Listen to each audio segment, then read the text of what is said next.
मेरी 3 साल की गर्लफ्रेंड ने मुझ पर एक मेक की मेन कैनन तान दी, सिर्फ ह्यूमन बैस्टियन के अंदर जगह पाने के लिए। उसने मेरी दाहिनी बाह की ओर इशारा किया, जो उसे बचाते समय म्यूटेट हो गई थी, और हिस्टीरिया में चीखने लगी। उसने इन्फोर्समेंट टीम से कहा कि मैं एक इन्फेक्टेड म्यूटेंट मॉन्स्टर हूं। वह मेक से गुहार लगाने लगी कि एक्सटर्मिनेशन प्रोटोकॉल के तहत मुझे तुरंत मार दिया जाए। मैंने उसकी ठंडी, गणनात्मक आंखों में देखा और मुझे सिर्फ घृणा महसूस हुई, लेकिन वह नहीं जानती थी कि अगले ही पल जमीन एक भयानक धमाके के साथ फटने वाली थी।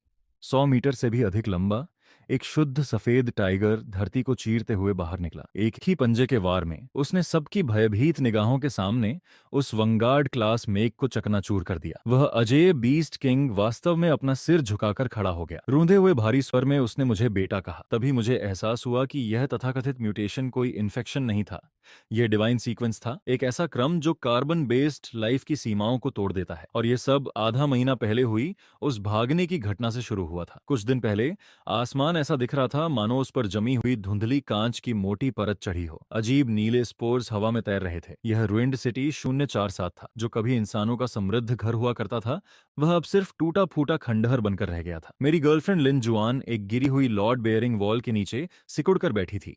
उसका पीला चेहरा धूल से ढका हुआ था और उसका पूरा शरीर कांप रहा था। वह कभी हमारे कॉलेज डिपार्टमेंट की गर्वित सुंदरी हुआ करती थी, लेकिन भागते भागते बीते आधे महीने ने उसे पूरी तरह तोड़ दिया था। रोते हुए उसने मुझसे पूछा कि क्या हम यहीं मरने वाले हैं। मैंने अपने सूखे गले को संभालते हुए पानी की आखिरी घूंट उसे दे दी। मैंने उससे कहा, डरो मत, अगर हम बैस्टियन की पेट्रोल रूट ढूंढ लें तो हम जिंदा निकल जाएंगे। अगर मैं बार बार अपनी जान जोखिम में डालकर उसकी रक्षा न करता तो वो बहुत पहले ही वेस्टलैंड के म्यूटेंट बीस्ट्स का भोजन बन चुकी होती। उसी समय ऊपर से एक विशाल इंजन की गर्जना सुनाई दी। एक नीली सर्च लाइट धुंध को चीरती हुई निकली।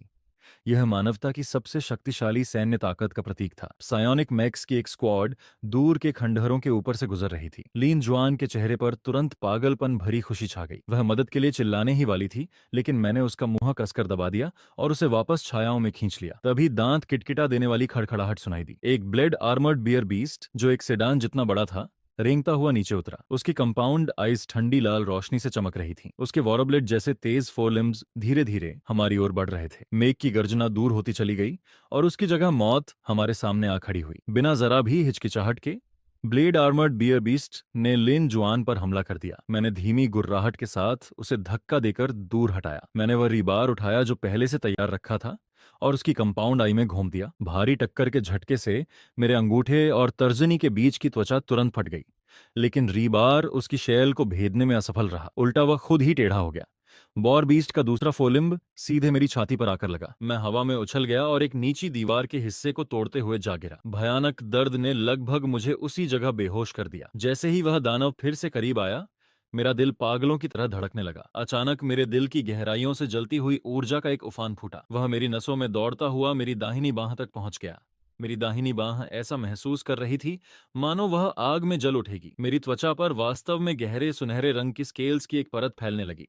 मेरे दिमाग में एक यांत्रिक सूचना गूंज उठी। यूनिक टैलेंट, ओरिजिन सीक्वेंस जागृत हो रही है। लोकलाइज्ड बीहेमोथ ट्रांसफॉर्मेशन पूर्ण। मेरे पास यह सोचने का समय नहीं था कि आखिर हो क्या रहा है। बॉरबीस्ट का घातक ब्लेड पहले ही मेरे सिर की ओर वार कर चुका था। सहज प्रवृत्ति से मैंने स्केल से ढकी अपनी बाह उठाई और उसे पकड़ लिया। खंडहरों के बीच एक चौंका देने वाला दृश्य सामने आया। वह फोरलिम्ब, जो एक आर्मर्ड व्हीकल तक को काट सकता था, वास्तव में मेरी पकड़ में जकड़ गया था। भयानक शारीरिक शक्ति के विस्फोट के साथ उस दानव का कठोर काइटिनस एक्सोस्केलेटन टुकड़े टुकड़े होकर टूटने लगा। मैंने तुरंत उसके पेट पर एक भारी मुक्का जड़ दिया। विशाल बियर बीस्ट उस अमानवीय ताकत से उड़ गया और खंडहरों के बाहर जाकर जोर से टकराया। कुछ बार तड़पने के बाद वह पूरी तरह शांत हो गया। खतरा खत्म हो चुका था। मैंने गहरी सांसें ली और अपने दिल की धड़कनों को सामान्य करने की कोशिश की। मेरी दाहिनी बाह पर मौजूद गहरे सुनहरे स्केल्स धीरे धीरे गायब हो गए और वह फिर से सामान्य दिखने लगी। मैं मुड़ा, यह सोचकर कि इतनी भयानक स्थिति से बच निकलने के बाद लिन जुआन को राहत भरी मुस्कान दूंगा, लेकिन जो मैंने देखा उसने मुझे स्तब्ध कर दिया। वह दीवार के कोने से चिपकी हुई कांप रही थी। जब उसने मेरी ओर देखा, उसकी आंखों में राहत का कोई निशान नहीं था। वहां सिर्फ गहरा भय और घृणा थी। उसके कांपते होंठों से एक शब्द निकला, मॉन्स्टर। वह शब्द मेरे दिल पर बर्फीले हथौड़े की तरह आकर लगा। मैं अभी कुछ समझाने ही वाला था कि अचानक तेज चक्कर आने लगे। अपने रैंक से परे की शक्ति को जगाने ने मेरी सारी ताकत एक ही पल में निचोड़ ली थी। मैं कमजोर होकर मलबे के ढेर से टिक गया। उस घुटन भरी खामोशी में मेरी दृष्टि धुंधली पड़ने लगी। तभी आसमान से 3 चकाचौंध कर देने वाली प्रकाश किरणें नीचे उतरीं। 3 वंगार्ड क्लास एस्कॉट मैक्स जमीन पर उतरे। उनके ठंडे इस्पाती कवच पर हल्के नीले पैटर्न बह रहे थे। उनकी सर्च लाइट्स ने पूरे खंडहर को दिन की तरह रोशन कर दिया। मेक के स्पीकर से एक कृत्रिम आवाज गूंजी, लाइव सिग्नल डिटेक्टेड। लिन जुआन की आंखों में मौजूद भय तुरंत उन्मादी खुशी में बदल गया। वह लड़खड़ाते हुए उठी और रोशनी की ओर भागी। वह चिल्लाकर कह रही थी कि वह एक सर्वाइवर है और उनसे उसे बचाने की विनती कर रही थी।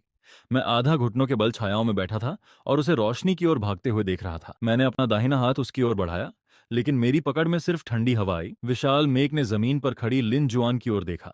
एक हरी स्कैनिंग बीम उसके पूरे शरीर पर घूम गई। एलियन स्पोर इन्फेक्शन के कोई संकेत नहीं मिले। Boarding permission granted. मेक के पेट वाले हिस्से में एक हैच खुला और एक लिफ्ट नीचे उतर आई। लिन जुआन की आंखें उत्साह उत्साह के आंसुओं से भर गईं। उसने एक पैर लिफ्ट पर रख दिया, लेकिन तभी पायलट ने अचानक पूछा, खंडहरों के भीतर एक और सिग्नल मौजूद है, क्या वह तुम्हारा साथी है? क्या वह सुरक्षित स्थिति में है? लिन जुआन का शरीर अचानक जड़ हो गया। ह्यूमन बेस्टियन में इवोल्यूशन लॉ बेहद क्रूर था। जो भी स्पोर के संपर्क में आने के बाद म्यूटेट हो जाता, उसे तुरंत समाप्त कर दिया जाता था, और किसी म्यूटेंट से जुड़ा हुआ व्यक्ति भी वेस्टलैंड में निर्वासित कर दिया जाता था। उसने मुड़कर मेरी ओर देखा। मैं छायाओं में छिपा हुआ था और खड़ा तक नहीं हो पा रहा था। मैंने उसकी ओर उम्मीद भरी निगाहों से देखा। उम्मीद थी कि वह मुझे बचा लेगी।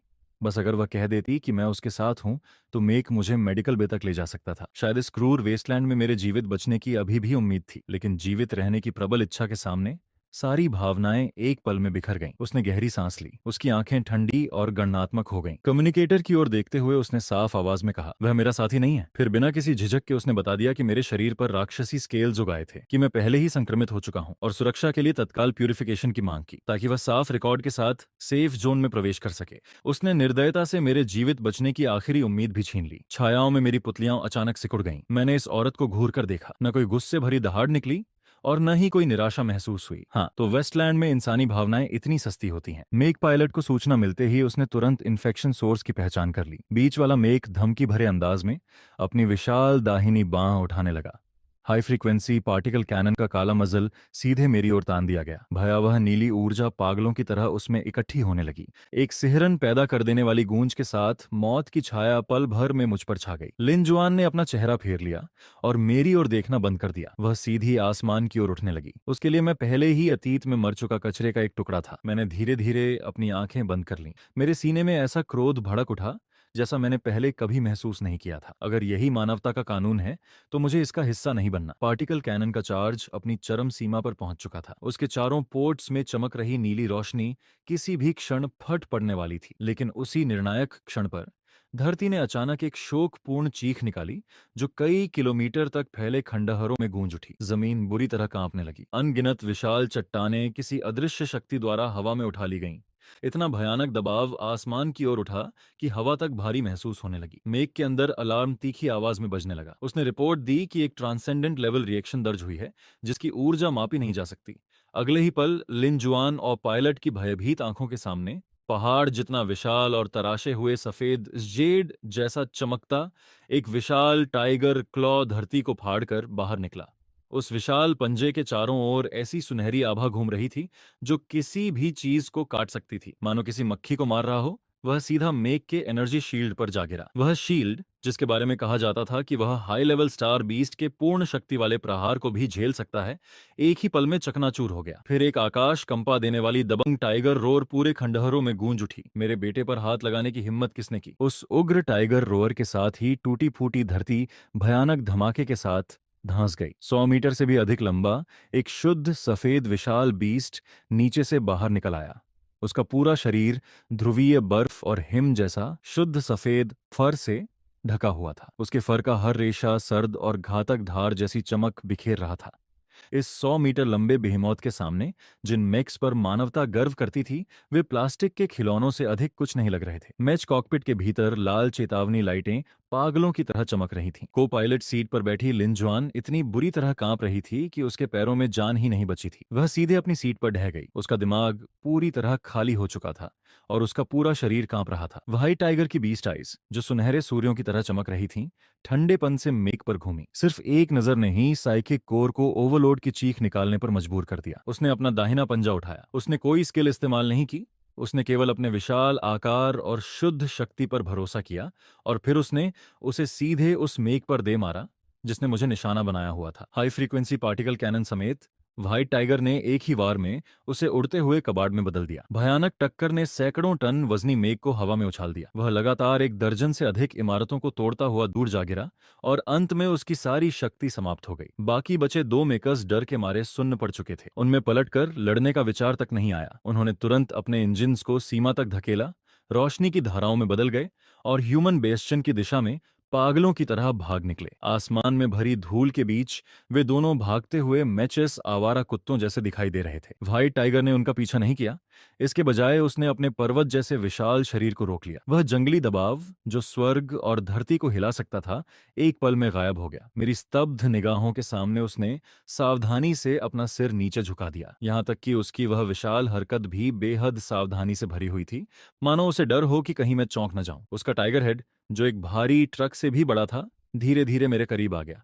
उसकी सुनहरी आंखों में लगभग इंसानों जैसी कोमलता भरी हुई थी। उसकी गर्म सांसें धीरे से मेरे धूल से ढके गाल को छू गईं। फिर एक भारी, रुंधी हुई मध्यम आयु के आदमी की आवाज मेरे मन में गूंजी। शाओयुआन, डैड बहुत देर से आया। इन सालों में तुम्हें बहुत कष्ट सहना पड़ा। मैं वहीं जड़ होकर रह गया। 10 साल बीत जाने के बाद भी और अब एक भयावह बीस्ट बन जाने के बाद भी मैंने उस आवाज को तुरंत पहचान लिया। मेरे सूखे गले से कांपती हुई आवाज निकली। इन 10 वर्षों में वास्टलैंड में संघर्ष करते हुए मैंने एक भी आंसू नहीं बहाया था, लेकिन उस पल मेरी आंखें तुरंत नम हो गईं। मेरे तने हुए तंत्रिकाओं का तनाव आखिरकार टूट गया। मेरी आंखों के सामने सब कुछ अंधेरा हो गया। व्हाइट टाइगर की कोमल स्पिरिचुअल पावर के प्रभाव में मैं गहरी नींद में डूब गया। मुझे नहीं पता कितना समय बीता। जब मैंने दोबारा आंखें खोली तो पाया कि मैं एक विशाल केवर में लेटा हुआ था, जो जीवन ऊर्जा से भरा हुआ था। हवा में फैली स्पिरिचुअल एनर्जी मेरी क्षतिग्रस्त मेरिडियंस को झुंझुना रही थी। तभी एक जोरदार हंसी गूंजी। मैं तुरंत उठकर बैठ गया। मेरे सामने एक विशालकाय आदमी खड़ा था, जिसकी गांठदार मांसपेशियां ग्रेनाइट की तरह ठोस थीं। वह ऊर्जा की तरंगें छोड़ता हुआ एक स्टोन पॉट उठाए मेरी ओर बढ़ रहा था। उसके बिखरे हुए सफेद बाल और छाती पर बना हल्का सुनहरा टाइगर मार्क्ड टोटम उसकी पहचान बता रहे थे। वह मेरे पिता लांटियान थे, जो इलाज की तलाश में 10 साल पहले गायब हो गए थे। उन्होंने मेरी ओर गहरी नजरों से देखा और मेरे बालों को सहलाया। उन्होंने कहा, पहले खाना खा लो। जैसे ही वह स्ट्यू मेरे पेट में पहुंचा, गर्मी की एक विशाल लहर मेरे भीतर फैल गई और मेरी आंतरिक चोटों को ठीक करने लगी। इसके बाद मेरे पिता ने पिछले 10 वर्षों में दुनिया के बारे में एक चौंका देने वाला सच बताया। वे स्पोर्स कभी भी मानवता को खत्म करने वाला घातक वायरस नहीं थे। वे तो एक कैटलिस्ट थे, जिन्हें पृथ्वी की इच्छा ने इवोल्यूशन को अपनाने और हायर डायमेंशनल अटैक्स का सामना करने के लिए स्वीकार किया था। लेकिन ह्यूमन बास्टियंस के शीर्ष अधिकारियों और कॉन्ग्लोमरेट्स ने अपने शासक वर्ग के एकाधिकार को बनाए रखने के लिए इस सच्चाई को छिपा दिया। उन्होंने बाहरी शक्ति से संचालित ठंडे मैक्स को केंद्र बनाकर कठोर नियम बना दिए, और जो भी इवोल्यूशन की सीमा तक पहुंचता उसे मॉन्स्टर घोषित कर दिया जाता। मेरे पिता ने इस झूठ को कभी स्वीकार नहीं किया। वह मैटर क्रेटर की गहराइयों में गए और फर्स्ट जनरेशन स्पोर्स के साथ फ्यूजन कर लिया। अब पूरे 100,000 माउंटेन्स उन्हें सम्मान से जंग मेटल टाइगर किंग कहकर पुकारते थे। जब तक मैंने यह सब सुना, तब तक मेरी पूरी विश्व दृष्टि उलट चुकी थी। मैंने सिर झुकाकर अपने दाहिने हाथ को देखा, फिर लिन जुआन की घृणा से भरी आंखों को याद करते हुए पूछा, मेरे शरीर पर उगने वाले स्केल्स, क्या वह भी एवोल्यूशन है? मेरे पिता ने तुरंत मेरा हाथ पकड़ लिया। ध्यान से जांच करने के बाद उनके चेहरे पर अपार खुशी छा गई। उन्होंने उत्साहित होकर मेरे कंधे पर थपकी दी और कहा, मेरे शरीर में कोई केओटिक जीन नहीं था। जो मैंने जागृत किया था वह पृथ्वी के इवोल्यूशनरी आर्काइव का सबसे परिपूर्ण ओरिजिन सीक्वेंस था। दूसरे लोग इवोल्यूशन के बाद मॉन्स्टर्स बन जाते हैं, लेकिन मैं कार्बन बेस्ड लाइफ की सीमाओं को तोड़कर लाइफ पिरामिड के शिखर पर खड़े एक गॉड में बदल रहा था। मेरे पिता जोर से हंस पड़े। फिर उन्होंने मोल्टन गोल्ड जैसी चमक बिखेरता हुआ एक किंग टियर क्रिस्टल कोर निकाला। उन्होंने कहा कि वह किंग्स ब्लड को शुद्ध करेंगे और इस मैरो फ्लूइड से मुझे दोबारा गढ़ेंगे। मर्क्यूरी जितना गाढ़ा वह सुनहरा द्रव तुरंत मेरे पूरे शरीर के चारों ओर लिपट गया। हिंसक ऊर्जा बेरहमी से मेरी कोशिकाओं को चीरने लगी। मैंने दांत भींच लिए और एक भी चीख नहीं निकाली। लिन जुआन की ठंडी और निर्मम छवि बार बार मेरे दिमाग में घूमती रही। भाड़ में जाए वह खुद को महान समझने वाली स्टील टाइड। आज मैं अपने मांस और रक्त के शरीर से अजेय शक्ति गढ़ूंगा। दर्द धीरे धीरे समाप्त हो गया। उसकी जगह पूर्ण नियंत्रण का एहसास आ गया। मैंने अचानक अपनी आंखें खोल दी। मेरी दाहिनी बांह एक पल में बदल गई। पूर्णतः परिपूर्ण गहरे सुनहरे स्केल्स ने उसकी मांसपेशियों को ढक लिया। मेरी उंगलियों के सिरों से ऐसे भयानक पंजे निकल आए जो लोहे तक को चीर सकते थे। यह अब उन मॉन्स्टर्स जैसी विकृत म्यूटेशन नहीं थी, बल्कि यह क्रूर सौंदर्य से भरी एक टाइटन आर्म थी। जैसे ही मैंने सहजता से अपनी मुट्ठी भींची, हवा में मैं एक भयावह धमाका गूंज उठा। मेरे पिता संतोष भरी नजरों से मुझे देख रहे थे, मानो मैं सचमुच पुनर्जन्म ले चुका था। उन्होंने दूर स्थित कैनियन की ओर इशारा किया और जंगली मुस्कान के साथ कहा, अभी अभी वहां एक एलीट स्केवेंजर कन्वॉय पहुंचा है, जाकर उन कबाड़ मैक्स को अपने नंगे हाथों से चकनाचूर कर दो। उधर केयोंग बैस्टियन के लोअर रेजिडेंशियल सेक्टर में हवा सस्ते इत्र और मोटर ऑयल की तीखी गंध से भरी हुई थी। लिन जुआन एक मेंटेनेंस टेक्नीशियन की खुशामद करने में लगी हुई थी। उसे लगा था कि मेरी रिपोर्ट करने से उसे बेहतर हाउसिंग राइट्स मिल जाएंगे, लेकिन वास्तविकता ने उसे बेरहमी से थप्पड़ मार दिया था। उसके पीछे कोई ताकत नहीं थी, इसलिए वह केवल उस आदमी पर निर्भर रह सकती थी। हर दिन लोगों के चेहरे पड़ते हुए, उनकी मर्जी के अनुसार जीते हुए, उसकी जिंदगी सुअर या कुत्ते से भी बदतर हो गई थी। उसने खिड़की के बाहर फैले विशाल एनर्जी शील्ड को देखा और खुद को बार बार समझाया कि कम से कम वह अभी भी जिंदा और सुरक्षित है। उसे पूरा यकीन था कि मैं कब का मर चुका हूं, शायद मेरी हड्डियों का एक टुकड़ा भी नहीं बचा होगा। लेकिन उसी समय शील्ड के बाहर फैले अंतहीन वेस्टलैंड में मैं एक चीते की तरह नंगे बदन दौड़ रहा था। तेज हवाएं चाकू जैसी धार लिए बह रही थीं, फिर भी वे मेरी त्वचा पर एक सफेद निशान तक नहीं छोड़ पा रही थीं। मेरी आंखों में उग्र युद्ध भावना जल रही थी। उसी समय रेडार ने एक high energy life form signal पकड़ लिया। स्कैवेंजर कॉन्वॉय ऊंची जमीन पर रुक गया। वे मुझसे लगभग 2 किलोमीटर दूर थे। कैप्टन ने तिरस्कार भरी हंसी छोड़ी। उसे लगा कि मैं बस कोई निम्न स्तर का इन्फेक्टेड हूं। उसने मुझे खत्म करने के लिए 2 लाइट मैक्स भेज दिए। 25 मीटर ऊंचे मैक्स के इंजन्स उग्र गर्जना करने लगे। उन्होंने हाई फ्रीक्वेंसी चेंसाव स्वॉर्ड्स उठाई जो इस्पात की प्लेटों तक को काट सकती थीं। फिर वे तीखी सीटी जैसी आवाज के साथ सीधे मेरे सिर की ओर झपटे। मैं न केवल धीमा नहीं पड़ा, बल्कि मैंने और जोर से जमीन पर पैर मारा। मैं तोप के गोले की तरह सीधे उनकी ओर लपका। जैसे ही ब्लेड मेरे सिर से आधे मीटर से भी कम दूरी पर पहुंचा, मेरी गहरे सुनहरे स्केल से ढकी टाइटन आर्म ऊपर उठी। एक कान फाड़ देने वाली धातु की टक्कर की आवाज पूरे वेस्टलैंड में गूंज उठी। चिंगारियां झरने की तरह चारों ओर फूट पड़ी। पायलट की भयभीत आंखों के सामने वह अजेय समझी जाने वाली चेनसॉ स्वॉर्ड मेरे नंगे हाथ से रुक गई। फिर मैंने अपनी दाहिनी मुट्ठी कस ली। विशेष अलॉय एक एक करके टूटने लगा। अगले ही पल मेरी बाईं बाह ने मैच के पैर को लोहे की पकड़ की तरह जकड़ लिया। मानवीय सीमाओं से परे की भयानक शक्ति फूट पड़ी। मैंने 10 टन वजनी मैच को एक हाथ से हवा में उठा लिया। कॉकपिट के भीतर लाल चेतावनी लाइटें पागलों की तरह चमकने लगीं। मैं एक पल भी नहीं रुका, मानो किसी विशाल लोहे के हथौड़े को घुमा रहा हूं। मैंने उस मेघ को पूरी ताकत से दूसरे मेघ पर दे मारा जो फायर करने की तैयारी कर रहा था। दोनों इस्पाती दैत्य हवा में एक दूसरे से जोरदार टक्कर खा गए। कोई एनर्जी बीएम नहीं थी, सिर्फ सबसे आदिम और शुद्ध फिजिकल कोलिजन। दोनों मेक्स तुरंत मरोड़ खाए हुए कबाड़ के ढेर में बदल गए। वे जोरदार धमाके के साथ वेस्टलैंड पर गिरे और वहां एक विशाल क्रेटर बन गया। कन्वॉय के सभी लोग मुझे ऐसे घूर रहे थे जैसे मैं कोई राक्षस हूं। कैप्टन डर के मारे लगभग पागल हो चुका था। वह घबराकर चिल्लाया, मैं कैनन चार्ज करो। हेवी मेक की छाती में लगे सायोनिक मेन कैनन में प्रकाश इकट्ठा होने लगा, लेकिन अब मेरी न्यूरल रिएक्शन स्पीड एक स्टार बीस्ट के बराबर पहुंच चुकी थी। मैं गहरे सुनहरे रंग की धुंधली परछाई में बदल गया। मेरे पीछे सोनिक बूम क्लाउड छूट गया। मेन कैनन की बीम केवल मेरे आफ्टरमेज को छू सकी और दूर मौजूद एक पूरी पहाड़ी का आधा हिस्सा उड़ा ले गई। तब तक मैं पहले ही मेघ के ठीक सामने पहुंच चुका था। मैंने आधा मीटर मोटे कंपोजिट आर्मर पर एक भयानक मुक्का जड़ दिया। वह आर्मर ऐसे आर पार हो गया मानो कागज से बना हो। मैंने कांपते हुए कैप्टन की कॉलर पकड़ ली और उसे गाजर की तरह खींचकर बाहर निकाल लिया। मैंने उससे कहा, वापस जाओ और ह्यूमन बैस्टियन के ऊंचे अधिकारियों को बता दो अब यह वेस्टलैंड मेरे अधीन है। मैंने हाई टियर सायोनिक कोर को बाहर निकाल लिया और हवा व रेत में गायब हो गया। फादर ने कोर को देखा और कहा, इसकी ऊर्जा पूरी टाइटनाइजेशन के लिए बिल्कुल पर्याप्त नहीं है। हमें किंग टियर ओरिजिन एसेंस चाहिए और सबसे परिपूर्ण क्रिस्टल कोर बहुत पहले इंसानों ने चुरा लिया था। अब वह मोबाइल फोर्ट्रेस स्काई वॉल्ट का पावर कोर बन चुका है। फादर ने मुझे आदेश दिया कि उस फोर्ट्रेस को उसकी नींव समेत उलट दूं। मैंने सैंडस्टॉर्म के दूर छोर पर मौजूद उस इस्पाती दैत्य को देखा। वही स्वर्ग था जिसके अंदर जाने के लिए लिन जुआन कुछ भी कर सकती थी। मैंने अपनी दाहिनी मुट्ठी भींच ली। मेरी हड्डियों के चटकने की आवाज हवा में साफ सुनाई दी। मानवता के नियम और लिंजुआन का झूठा घमंड बहुत जल्द मेरे पैरों तले पूरी तरह कुचल दिए जाएंगे। उसके बाद मैं एक क्लॉक पहनकर फोर्ट्रेस के लोअर डिस्ट्रिक्ट में घुस गया। ओरिजिन सीक्वेंस की ऊर्जा तरंगें पूरी तरह छिप चुकी थीं। उन भद्दे डिटेक्टर्स की नजर में मैं बस एक साधारण ड्रिफ्टर था। लोअर डिस्ट्रिक्ट तस्करों और सबसे निचले स्तर के मजदूरों से भरा हुआ था। लिंजुआन उस मैकेनिक का हाथ पकड़े शुद्ध पानी खरीद रही थी। जैसे ही उसने सिर घुमाया, वह अचानक जम गई। भले ही मेरा हुड नीचे खिंचा हुआ था, फिर भी वह मुझे पहचानने में गलती नहीं कर सकती थी। उसका चेहरा पल भर में सफेद पड़ गया। उसे यकीन ही नहीं हो रहा था कि मैं अभी भी जिंदा हूं। वह भयावह संभावना तुरंत उसके मन पर छा गई। अगर मैंने यह सच उजागर कर दिया कि उसने अपने ही बॉयफ्रेंड को मरवाने की कोशिश की थी, तो उसे तुरंत फोर्ट्रेस से बाहर फेंक दिया जाता और म्यूटेंट बीस्ट्स का भोजन बना दिया जाता। डर के बाद उसके भीतर और भी भयानक स्वार्थ और दुर्भावना जाग उठी।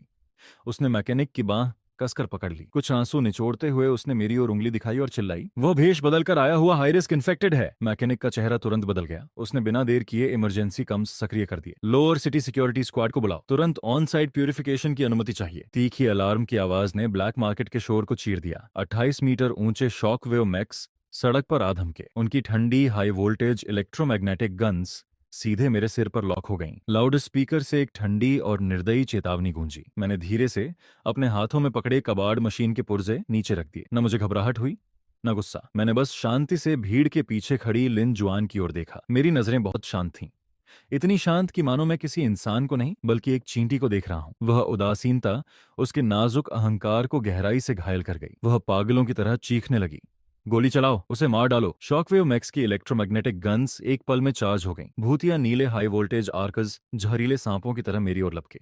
मैंने न टाइटन आर्म सक्रिय किया और न ही अपना क्लॉक उतारा। मैंने बस धीरे से अपना बायां हाथ उठाया और हवा में हल्का सा झटका दिया। नंगी आंखों से दिखाई देने वाली एक भयावह शॉक वेव बाहर की ओर फट पड़ी। हाई वोल्टेज आर्कस उस पूर्ण वैक्यूम बैरियर से टकराए और तुरंत बिखर गए। वे मेरे कपड़ों के किनारे तक को हिला नहीं सके। मेक एनफोर्समेंट ऑफिसर्स पूरी तरह स्तब्ध रह गए। उन्हें अपनी आंखों पर विश्वास नहीं हो रहा था। मैंने एक कदम आगे बढ़ाया। मेरे पैरों के नीचे का एलॉय ग्राउंड टूट गया। भयानक मकड़ी जाल जैसी दरारें 10 मीटर से भी अधिक दूर तक फैल गईं। फूड चेन के शिखर पर बैठे शिकारी का दबाव मैक्स को कराहने पर मजबूर कर रहा था। मैंने कहा, इंसानों को हमेशा अपनी कमजोरी छिपाने के लिए कबाड़ धातु के पीछे छिपना पसंद है। मैंने अपना सिर उठाया। मेरा हुड पीछे खिसक गया। मेरे ठंडे और तीखे चेहरे का खुलासा हो गया। मेरी आस्तीन के नीचे से दाहिनी बांह पर मौजूद गहरे सुनहरे स्केल्स हल्के हल्के दिखाई दे रहे थे। चूंकि तुम लोग मुझे एक अक्षम्य मॉन्स्टर समझते हो, तो आज मैं तुम्हें दिखाऊंगा कि असली कैलेमिटी कैसी दिखती है। उसी समय इनर सिटी के ऊपर सर्वोच्च ब्लड रेड अलर्ट जगमगा उठा। सिल्वर ग्रेड मेक नाइटस को पूर्ण युद्ध साजो सामान के साथ तैनाती की अनुमति दे दी गई। वे इनर सिटी के सबसे शक्तिशाली सिल्वर ग्रेड मेक नाइटस थे। उनमें से हर एक नवीनतम सायोनिक सिस्टम्स से लैस था। वे ऐसे बड़े लोग थे जिन्हें लोअर सिटी में आमतौर पर देखने का मौका भी नहीं मिलता था। फिर भी इस समय वे ऐसे बाहर निकल रहे थे मानो किसी घातक शत्रु का सामना करने जा रहे हों। जैसे ही वे इनर सिटी पासेज से बाहर आए, 10 चांदी जैसे चमकते हत्यारे मैक्स ने मुझे पूरी तरह घेर लिया। सबसे आगे खड़े कैप्टन ने ऊंचे और अहंकारी स्वर में ठंडी चेतावनी दी। उसने आदेश दिया कि मैं तुरंत घुटनों पर बैठ जाऊं और अपने शरीर के भीतर मौजूद म्यूटेटेड क्रिस्टल कोर सौंप दूं। दूर खड़ी लिनजुआन यह सब देखकर उत्तेजना से कांप उठी। उसने मैकेनिक जियाओ का हाथ कसकर पकड़ लिया और पागलों की तरह चिल्लाने लगी, इस बार यह निश्चित रूप से खत्म हो गया, इसे पूरी तरह मिटा दिया जाएगा। लेकिन वह नहीं जानती थी कि इन घमंडी मैक्स को देखकर मेरे भीतर केवल अनियंत्रित उत्साह और रक्त पिपासा ही उठ रही थी। मेरे भीतर मौजूद ओरिजिन सीक्वेंस पागलों की तरह गरज रहा था। वह उन नकली इस्पाती खिलौनों को टुकड़े टुकड़े कर देना चाहता था। मैंने कोई बेकार बात नहीं की। मेरी दाहिनी बांह तुरंत एक विशाल बीस्ट लिम्ब में बदल गई। कठोर रोशनी के नीचे गहरे सुनहरे स्केल्स घातक चमक बिखेर रहे थे। यह देखकर नाइट कमांडर क्रोध से दहाड़ उठा और सबको मुझे मार डालने का आदेश दे दिया। 10 एज्योर सायोनिक ब्लेड्स एक साथ मेरी ओर झपट पड़े। एक ही क्षण में इतनी भयानक गर्मी फूट पड़ी कि पूरी सड़क को वाष्पित कर सकती थी। लेकिन ओरिजिन सीक्वेंस की पूर्ण शारीरिक शक्ति के सामने यह तथाकथित हाईटेक पूरी तरह मजाक था। मैंने जमीन पर जोर से पैर पटका। 100 मीटर के भीतर की एलॉय ग्राउंड चकनाचूर हो गई। मैं मानो टेलीपोर्ट होकर एक मैच के सामने प्रकट हो गया, उस फिसायोनिक ब्लेड की परवाह किए बिना जो पहाड़ तक को 2 हिस्सों में बांट सकती थी। मेरे गहरे सुनहरे पंजे ने सीधे उसके सीने को भेद दिया। एक ही हरकत में मैंने उसके भीतर चमकता हुआ नीला सायोनिक कोर बाहर खींच लिया। शक्ति खोते ही सिल्वर मैक कबाड़ के ढेर की तरह धड़ाम से गिर पड़ा।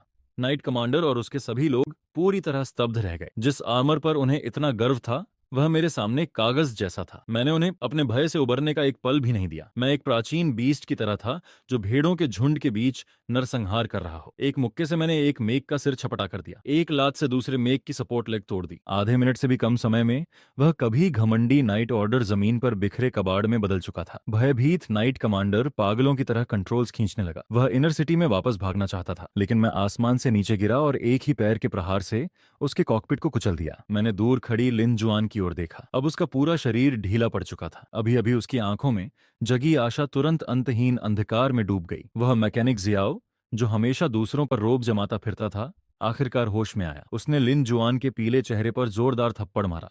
वह उसे कोसने लगा कि उसने ऐसे मॉन्स्टर को उकसा दिया जिसे इनर सिटी तक नहीं रोक सकती। लिन जुआन तेल से भीगे खंडहरों में निराश होकर गिर पड़ी।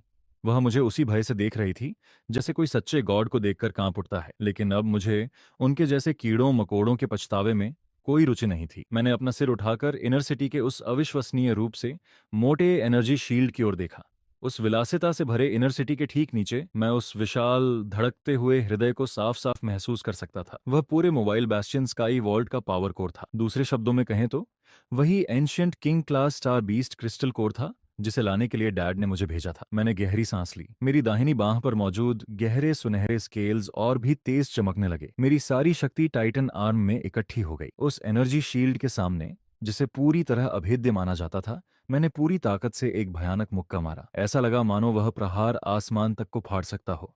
एक विस्फोटक धमाका हुआ जिसने लगभग सबके कान के पर्दे फाड़ दिए। दशकों से मानवता के उच्च वर्ग की रक्षा करने वाला एनर्जी शील्ड मेरी मुट्ठी के नीचे अचानक हर तरफ से दरकने लगा। पूरा स्काई वॉल्ट बेस्टियन हिंसक रूप से कांप उठा। बेस्टियन के सर्वोच्च कमांडर स्क्रीन को ठंडी निगाहों से घूर रहे थे। वे समझ ही नहीं पा रहे थे कि एक त्यागा हुआ ल्यूमेन आखिर किंग क्लास स्टार बीस्ट के बराबर शक्ति कैसे प्राप्त कर सकता है। एक तीखी दरार की आवाज गूंजी, फिर पूरा शील्ड टूटकर बिखर गया। मैं जमीन पर फैले मेघ के मलबे को पार करता हुआ धीरे धीरे इनर सिटी में प्रवेश करने लगा। जो टाइकून्स और नोबल्स हमेशा दूसरों के ऊपर खड़े रहते थे, वे अब लोअर सिटी के शरणार्थियों की तरह भाग रहे थे और चीख रहे थे। मैंने उनकी ओर एक बार भी नहीं देखा। मेरा लक्ष्य सिर्फ पावर कोर था। पावर कोर का द्वार सैकड़ों टन सुपर अलॉय से बना हुआ था, लेकिन मेरी टाइटन आर्म के सामने वह कागज जितना कमजोर था। मैंने दोनों हाथ दरवाजे की दरार में घुसा दिए।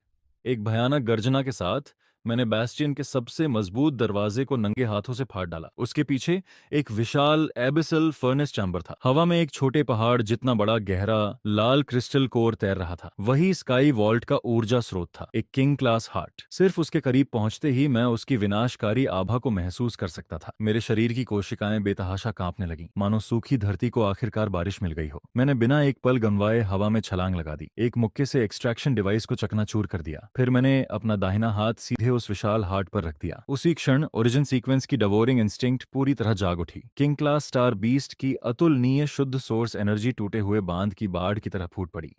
वह मेरी दाहिनी बांह से होते हुए पूरे शरीर में दौड़ने लगी। यह दर्द मेरे पहले अवेकनिंग से 100 गुना अधिक भयानक था, लेकिन मैंने सिर्फ दांत भींचे और इस अमानवीय पीड़ा को सहन किया। मैं चाहता था कि सृष्टि की सबसे शुद्ध शक्ति मेरे शरीर को दोबारा गढ़े, एक गॉड के शरीर में। जैसे जैसे मैं उसे निगलता गया, पूरे बेस्टियन की रोशनियां बुरी तरह टिमटिमाने लगीं। गहरे नीले रंग का एनर्जी शील्ड शक्ति खोते ही तुरंत बुझ गया। शील्ड की सुरक्षा के बिना स्काई वॉल्ट पूरी तरह वेस्टलैंड के सामने खुल गया। दूरस्थ वेस्टलैंड से असंख्य म्यूटेटेड बीस्ट्स की लालची गर्जनाएं सुनाई देने लगीं। लोअर डिस्ट्रिक्ट तुरंत अराजकता में डूब गया। वह दृश्य नरक से भी अधिक भयावह था।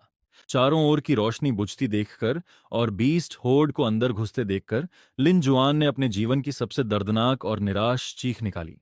आखिरकार उसे समझ में आ गया कि जिस स्टील फोर्ट्रेस पर उसने जीवित रहने की उम्मीद लगाई थी, वह सच्ची शक्ति के सामने एक ढंग की कब्र बनने लायक भी नहीं था। उधर पावर चैम्बर के भीतर मेरी ट्रांसफॉर्मेशन एक निर्णायक मोड़ पर पहुंच चुकी थी। गहरे सुनहरे स्केल्स मेरी दाहिनी बांह से फैलकर पूरे शरीर पर छाने लगे। मेरी हड्डियां पुनर्गठित हो रही थीं।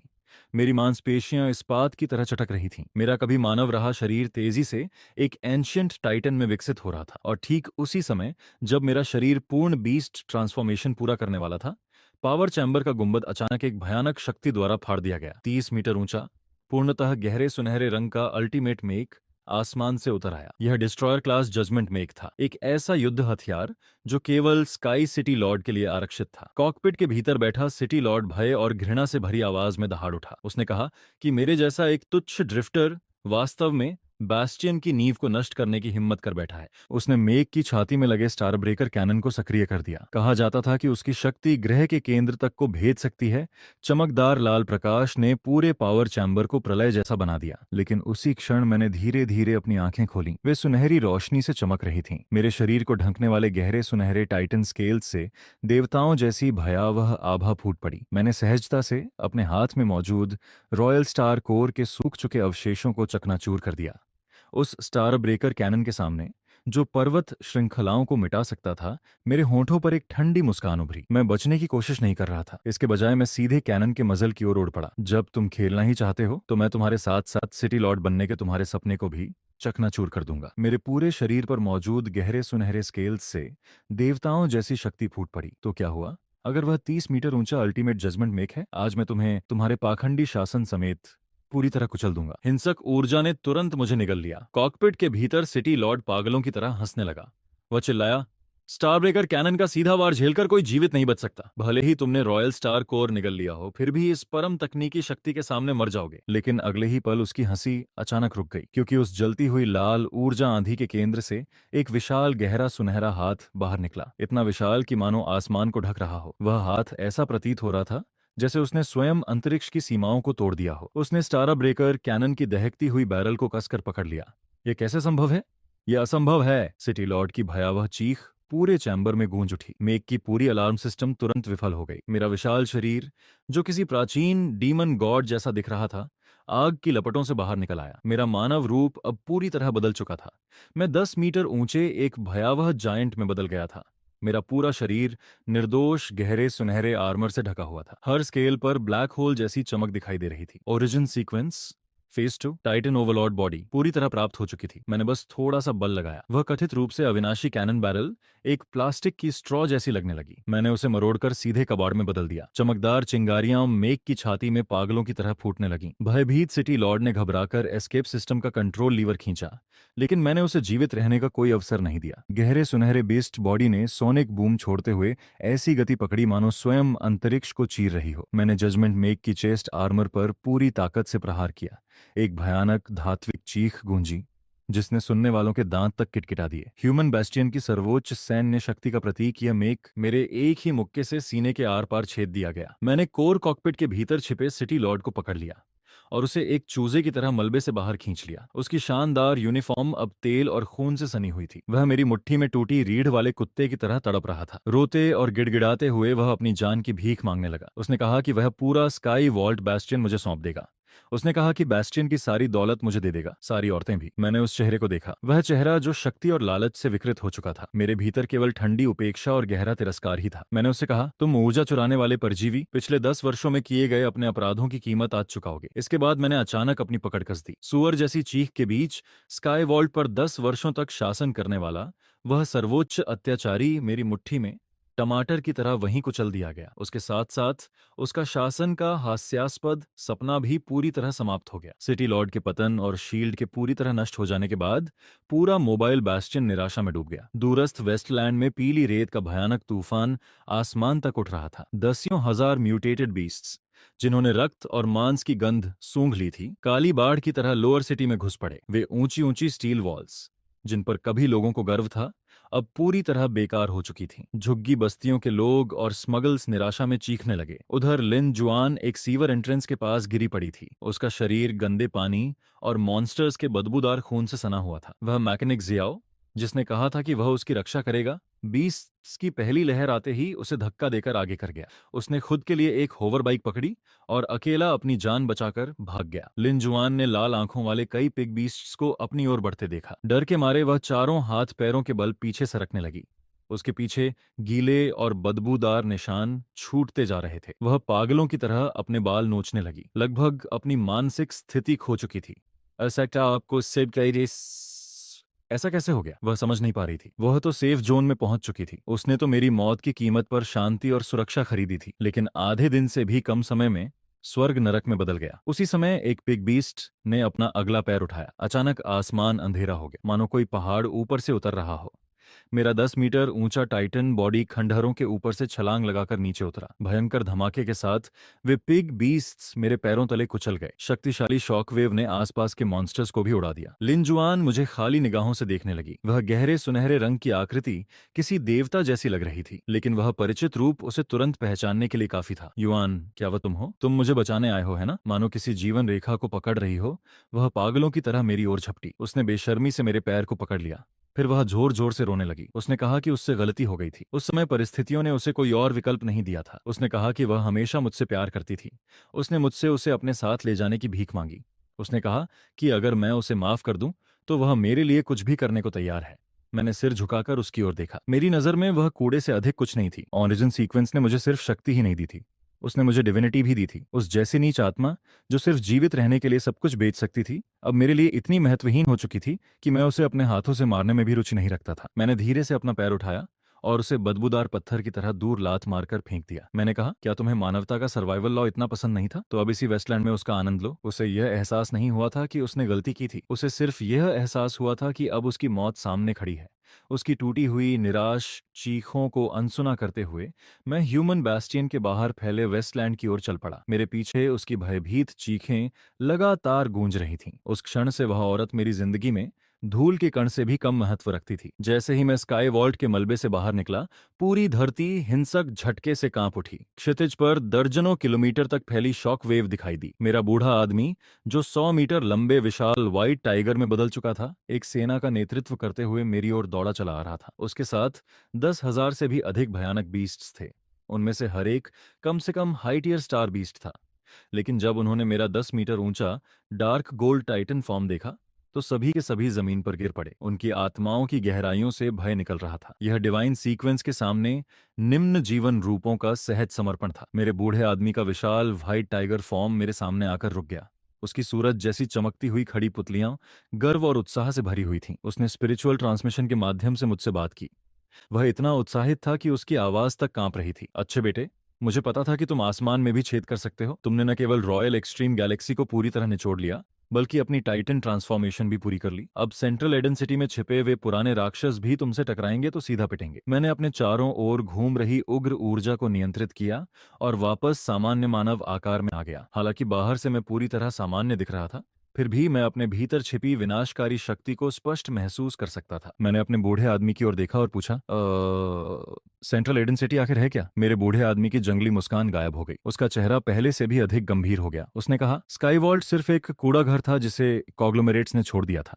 वास्तविक उच्च वर्ग और वे लग जो एलियन स्पोर्स का सच जानते हैं, उन्होंने बहुत पहले उन खंडहरों का उपयोग करके स्ट्रेटोस्फीयर में तैरता हुआ एक डिवाइन सिटी बनाया था। वही सेंट्रल एडन सिटी है, एक ऐसा फॉरबिडन जोन जहां स्वयंभू गॉड्स रहते हैं। उन्होंने पृथ्वी के प्राचीन क्रिस्टल कोर्स का 90% हिस्सा चुरा लिया और अब वे हायर डायमेंशनल विल को नियंत्रित करने के लिए भयानक प्रयोग कर रहे हैं। साथ ही उस सबसे परिपूर्ण और अद्वितीय ओरिजिन सीक्वेंस को पाने की कोशिश कर रहे हैं। जो ओरिजिन सीक्वेंस तुम्हारे भीतर जागी है, वही उन पागल वैज्ञानिकों का अंतिम नमूना है जिसे वे काट कर अध्ययन करने का सपना देखते हैं। अगर उन्हें स्काई वॉल्ट के विनाश से निकली ऊर्जा तरंगों का पता चल गया, तो एडन सिटी की जजमेंट एंजल लेजियन पूरी ताकत के साथ निकल पड़ेगी। मैंने उसकी बात ध्यान से सुनी, लेकिन मेरे भीतर भय का नामो निशान तक नहीं था। इसके बजाय अभी अभी शांत हुई युद्ध भावना फिर से ज्वालामुखी की तरह फट पड़ी। पिछले 10 वर्षों तक मैं और मेरा बूढ़ा आदमी वेस्टलैंड में कुत्तों की तरह जीते रहे। उन पाखंडी कॉग्लोमेरेट्स ने हमें शापित म्यूटेंट मॉन्स्टर्स का नाम दिया, हमारा शिकार किया, हमारा अपमान किया। अब जबकि मेरे हाथों में देवताओं जैसी शक्ति है, तो मैं खंडहरों का राजा बनकर क्यों संतुष्ट रहूं? मैंने अपनी गहरे सुनहरे रंग की मुट्ठी भींच ली, वही मुट्ठी जो आसानी से किसी मेघ को कुचल सकती थी। मेरे होंठों पर एक ठंडी मुस्कान उभर आई। आसपास की हवा तक ठंडी पड़ गई। मैंने कहा, चूंकि वे खुद को गॉड कहते हैं और हमें कीड़ों मकोड़ों की तरह देखते हैं, तो मैं खुद स्ट्रेटोस्फियर तक चढ़कर जाऊंगा और उस डिवाइन थ्रोन को अपने हाथों से चकनाचूर कर दूंगा। मेरे बूढ़े आदमी ने मेरी आंखों में झांका। उसने उनमें छिपा पागलपन देखा। फिर उसने सिर पीछे फेंका और जोरदार ठहाका लगाया। यही तो मेरा बेटा है, लू जियांतियन के खून से पैदा हुआ है। अगर करना है तो स्वर्ग और पृथ्वी दोनों को उलट देंगे। इतना कहकर उसके विशाल टाइगर क्लॉ ने कांगजोंग्स अंडरग्राउंड हैंगर की गहराइयों पर प्रहार किया। धरती कांप उठी। उसने वास्तव में पृथ्वी की गहराइयों से एक विशाल मेटल वॉल्ट बाहर खींच लिया। उसके भीतर एक ऐसा वॉरशिप छिपा था जिसे वेस्टलैंड एरा में भी चमत्कार कहा जाता। मेरे बूढ़े आदमी ने कहा, ये वह खजाना है जिसे मैंने 10 साल पहले अपनी जान जोखिम में डालकर छीना था। जब तक हमारे पास पर्याप्त हाई टियर क्रिस्टल कोर्स होंगे, हम इस वॉरशिप को शक्ति दे सकते हैं। फिर हम एटमॉस्फेयर को भेद कर सीधे एडन सिटी के दरवाजे तक पहुंच जाएंगे। मैंने उस भयानक वॉर बीस्ट को देखा। उसका गहरा धात्विक शरीर अंधेरे में भयावह चमक बिखेर रहा था। मैंने बिना किसी झिझक के अपने द्वारा एकत्र किए गए सभी मेक कोर्स उसके पावर चैम्बर में डाल दिए, लेकिन वह फिर भी पर्याप्त नहीं था। अनगिनत युगों से सोए हुए इस विशाल दैत्य को जगाने के लिए यह ऊर्जा बहुत कम थी। मेरा बूढ़ा आदमी अपना विशाल टाइगर हेड घुमाकर वेस्टलैंड के सबसे दूरस्थ क्षेत्र की ओर देखने लगा। उसकी आवाज गंभीर हो गई। सुदूर उत्तर में एक भयावह एबिसल रिफ्ट है। वहां एक कैलेमिटी क्लास स्टार बीस्ट छिपा हुआ है। वह 1000 वर्षों से भी अधिक समय से जीवित है। अगर हम उसका डिस्ट्रक्शन क्रिस्टल कोर निकाल लाएं तो यह वॉरशिप पुनर्जन्म ले लेगा। लेकिन अपनी शक्ति के चरम पर भी मेरे बूढ़े आदमी की वहां हल्के में जाने की हिम्मत नहीं होती। उसकी फ्रॉस्ट ब्रेथ एक ही सांस में पूरे हेवी मेक स्क्वाड को जमा सकती है। मैंने कहा, कुछ नहीं। मैंने बस ठंडी निगाहों से उस मृत क्षेत्र की ओर देखा जो हमेशा बर्फ और तूफानों से ढका रहता था। अब मेरे लिए ऐसा कोई राक्षस नहीं था जिसे मेरी मुट्ठियां चकनाचूर न कर सकें। मैं छलांग लगाकर अपने बूढ़े आदमी की चौड़ी, शुद्ध सफेद टाइगर की पीठ पर जा बैठा, जो किसी विशाल प्लाजा जितनी बड़ी थी। वह शुद्ध सफेद टाइगर, जिसकी पीठ प्लाजा जितनी विशाल थी, हमारे पीछे चल रही 10,000 बीस्ट्स की भयावह सेना का नेतृत्व कर रहा था। जैसे ही माँ उत्तरी एबिस की ओर बढ़े, रास्ते में मिलने वाले हर मानव, स्कैवेंजर, कन्वॉय और छोटे मोबाइल बैस्टियन इतने डर गए कि वहीं उनके पेशाब छूट गए। उन्होंने घबराकर पब्लिक चैनल पर मदद की गुहार लगानी शुरू कर दी। कुछ दिनों बाद हमारी सेना आखिरकार दूर उत्तर के एब्सोल्यूट जीरो जोन में प्रवेश कर गई। यहाँ की हवा इतनी ठंडी थी कि स्टील भी तुरंत कांच की तरह भंगुर हो जाता था। बर्फीले तूफान में तेज रफ्तार आइस ब्लेड्स भरे हुए थे, जो आसानी से किसी इंसान के शरीर को टुकड़ों में काट सकते थे। यहाँ तक कि मोटी खाल वाले हाई टियर स्टार बीस्ट्स भी इसे सहन नहीं कर पाए और गिर पड़े। मैंने सीधे पार्शियल ओरिजिन टाइटन बॉडी सक्रिय कर लिया और पूरे शरीर को ढक लिया। टाइटन बॉडी ने मेरे पूरे शरीर को सुरक्षित कर लिया। पुरानी काली स्केल्स तूफान के बीच दहकती चमक छोड़ रही थीं और इस कड़ाके की ठंड का मुकाबला कर रही थीं। जैसे ही हम एबिस कोर की विशाल आइस केवरन के पास पहुंचने वाले थे, सामने फैले अंतहीन सफेद बर्फीले मैदान पर अचानक साफ साफ पदचिन्हों की एक कतार दिखाई दी। मेरे बूढ़े आदमी का विशाल शरीर अचानक रुक गया और उसने चेतावनी भरी धीमी गुर्राहट निकाली। उसने कहा कि ये पदचिन्ह किसी म्यूटेंट बीस्ट के नहीं थे, बल्कि किसी अत्यधिक उन्नत चीज द्वारा बनाए गए थे। मैंने ध्यान से देखा और पाया कि उन पदचिन्हों के किनारे बेहद साफ और सटीक कटे हुए थे। वे स्पष्ट रूप से किसी anti gravity hovering humanoid armour के निशान थे। क्या ऐसा हो सकता है कि सेंट्रल एडन सिटी के लोग हमसे पहले ही इस कैलेमिटी बीस्ट तक पहुंच गए हों?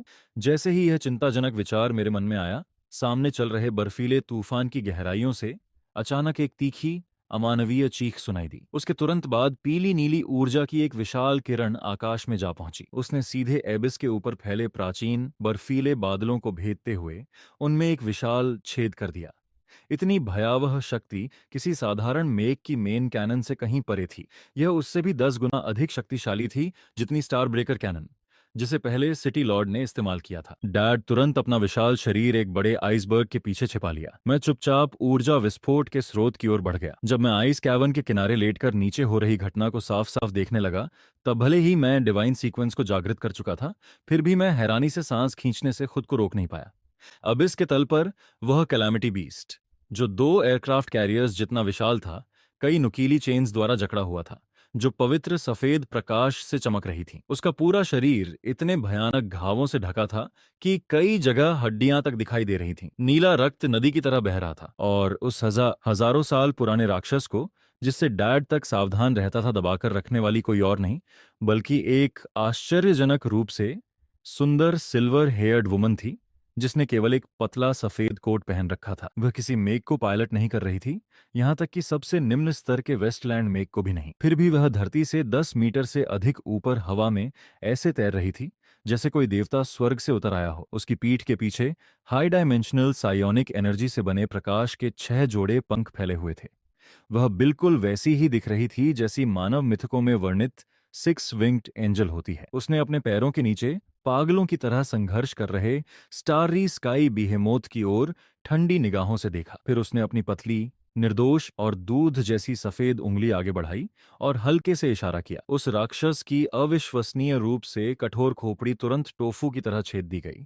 विनाश की भयावह आभा बिखेरता एक आइस ब्लू क्रिस्टल कोर उसके शरीर से जबरन बाहर खींच लिया गया। मैं उस रहस्यमयी सिल्वर हेयर्ड वुमन को घूर रहा था, जिसने नंगे हाथों से कैलामिटी बीस्ट को पल भर में मार डाला था। मेरे भीतर मौजूद ओरिजिन सीक्वेंस ने पहली बार बेहद उन्मत्त चेतावनी भेजी।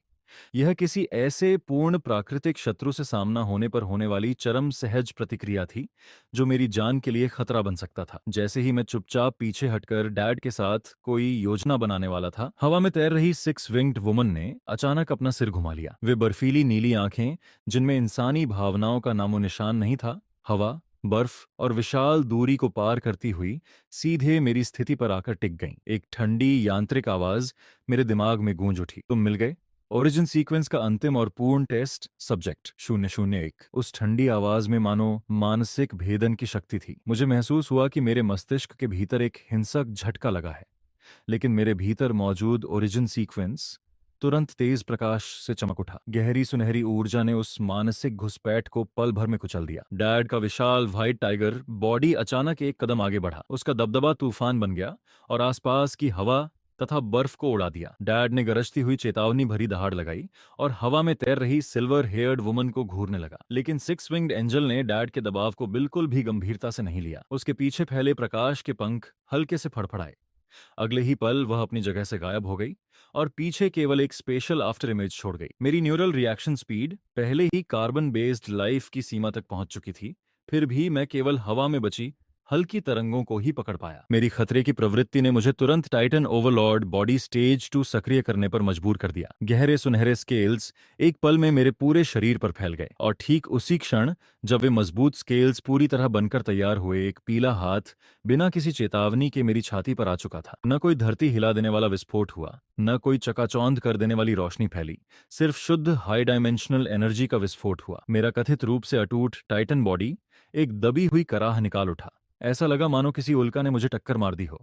मैं भयानक गति से पीछे उड़ा और सीधे पीछे मौजूद अविश्वसनीय रूप से कठोर एंशियंट ग्लेशियर से जा टकराया।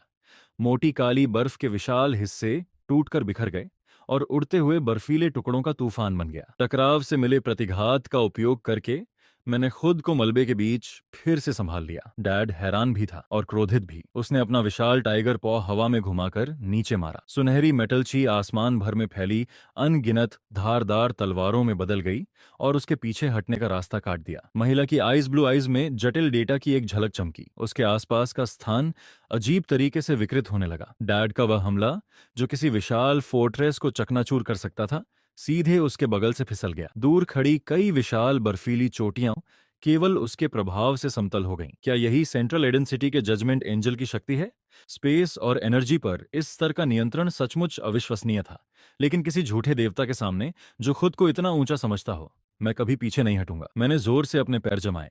मेरे नीचे की बर्फ टूटकर बिखर गई और मैं बिजली की तरह उसकी ओर झपट पड़ा। मेरे दाएं हाथ में ओरिजिन सीक्वेंस की सारी शक्ति एकत्रित हो गई। मैंने पूरी ताकत से उसकी शील्ड पर प्रहार किया। ठीक जब मुझे लगा कि वह इस वार को नहीं रोक पाएगी और मुझे फिलहाल पीछे हट जाना चाहिए, उसके पीछे मौजूद 6 प्रकाश पंख अचानक 6 विशाल चेन्स ऑफ लाइट में बदल गए। वे एक पल में स्पेस को चीरते हुए आगे बढ़े और डैड के विशाल अंगों को कसकर जकड़ लिया। डैड ने क्रोध से दहाड़ लगाई और पूरी ताकत से संघर्ष किया, लेकिन वह जरा भी हिल नहीं सका। महिला की ठंडी और निर्मम निगाह फिर से मुझ पर टिक गई। तुम एक अधूरे निम्न स्तरीय एनर्जी वेसल से अधिक कुछ नहीं हो। उसके हाथ में अचानक एक अत्यंत खतरनाक high dimensional sword of light प्रकट हो गई। उसकी धार सीधे मेरे सिर की ओर तनी हुई थी। अगले ही पल वह ऐसी शक्ति के साथ नीचे गिरी जो किसी भी चीज को चीर कर रख सकती थी। मौत जैसी खतरनाक भावना ने मुझे जबरदस्ती अपना शरीर मोड़ने पर मजबूर कर दिया, जिससे मैं घातक वार से बच गया। सोर्ड ऑफ लाइट मेरे कंधे को छूती हुई निकल गई और चमकदार चिंगारियों की बौछार उछल पड़ी। यहाँ तक कि टाइटन स्केल्स पर भी एक गहरा सफेद कट का निशान बन गया। तेज दर्द सहते हुए मैंने दांत भींच लिए और अपने बाएं हाथ से सोर्ड ऑफ लाइट के किनारे को कसकर पकड़ लिया। मैंने एक बार फिर ओरिजिन सीक्वेंस की डिवाउरिंग इंस्टिंक्ट को उसकी सीमा से भी आगे धकेल दिया। मैं वास्तव में सोर्ड ऑफ लाइट से निकल रही हाई डायमेंशनल स्पिरिचुअल एनर्जी को जबरन निगलने लगा। पहली बार उस महिला की भावहीन आंखों में आश्चर्य की झलक दिखाई दी। उसे स्पष्ट रूप से उम्मीद नहीं थी कि मेरे जैसा कोई एक्सपेरिमेंटल सब्जेक्ट उसकी शक्ति को निगल सकेगा। उसके ध्यान भटकने के उसी छोटे से पल का फायदा उठाकर मेरे डार्क गोल्ड क्लॉज सीधे उसके चेहरे की ओर बढ़े, लेकिन मेरा असली लक्ष्य उसका चेहरा नहीं था। मेरा निशाना उसके हाथ में मौजूद कैलेमिटी बीस्ट क्रिस्टल कोर था। हवा में ही मेरे पंजों ने अचानक दिशा बदल ली, एक अजीब चाप बनाते हुए आगे बढ़े और उस बर्फीले नीले क्रिस्टल कोर को झपट लिया जो विनाशकारी आभा बिखेर रहा था। क्रिस्टल कोर खोने के बाद महिला तुरंत पीछे हटी और हवा में खुद को स्थिर कर लिया। उसकी आंखों में बह रही नीली डेटा धाराएं उन्मत्त गति से चमकने लगीं। उसने मुझे ठंडी निगाहों से देखते हुए कहा, क्या तुम्हें सच में लगता है कि तुम इस तरह बच निकलोगे? जैसे ही उसने यह कहा, उसके पीछे मौजूद प्रकाश के पंख हिंसक रूप से जलने लगे। पूरे फार नॉर्थ एबिस के ऊपर एक विशाल फैंटम सिटी प्रकट हो गई। वह थी सेंट्रल एडन सिटी, स्पेस को पार करती हुई परम ऊर्जा की प्रक्षेपित छवि। उस फैंटम सिटी के भीतर अनगिनत विनाशकारी ऊर्जा किरणें पागलों की तरह इकट्ठी होने लगीं। डैड ने पूरी ताकत लगाकर चेन्स ऑफ लाइट को तोड़ डाला। उसने गरज कर मुझे आदेश दिया कि जिन्हीं को लेकर तुरंत यहां से निकल जाऊं। फिर वह एक विशाल शुद्ध सफेद ढाल में बदल गया और मेरे भागने के रास्ते के सामने खड़ा हो गया। मैंने एक पल की भी देरी नहीं की। ठंडे क्रिस्टल कोर को कसकर पकड़े हुए मैं पूरी ताकत से भागा। हमारे पीछे एक पल में विनाशकारी ऊर्जा विस्फोट फूट पड़ा। असंख्य ग्लेशियर्स प्रकाश किरणों की अंधाधुंध बौछार में तुरंत वाष्पित हो गए। हमने अपने शक्तिशाली शरीरों के बल पर विस्फोट के केंद्र से जबरन रास्ता बनाकर बाहर निकलने में सफलता पाई। जब तक हम उस स्थान पर वापस पहुंचे जहां प्राचीन स्लीपिंग वॉरशिप पड़ा था, हम दोनों की हालत काफी खराब हो चुकी थी, लेकिन सौभाग्य से हम में से किसी को भी ऐसा घाव नहीं लगा था जो हमेशा के लिए नुकसान पहुंचाए। मेरे बूढ़े आदमी का पहले बर्फ जैसा सफेद फर अब कई जगहों से झुलसकर काला पड़ चुका था। दांत भींचते हुए उसने कहा, वे पागल लोग सचमुच खुद को टर्मिनल्स में बदल चुके हैं। मैंने बिना किसी झिझक के उस कैलेमिटी क्रिस्टल कोर को पहले से एकत्र की गई कोर एनर्जी के साथ वॉरशिप के रिएक्टर में डाल दिया। आखिरकार वह एक्टिवेशन थ्रेशोहोल्ड तक पहुंच गया।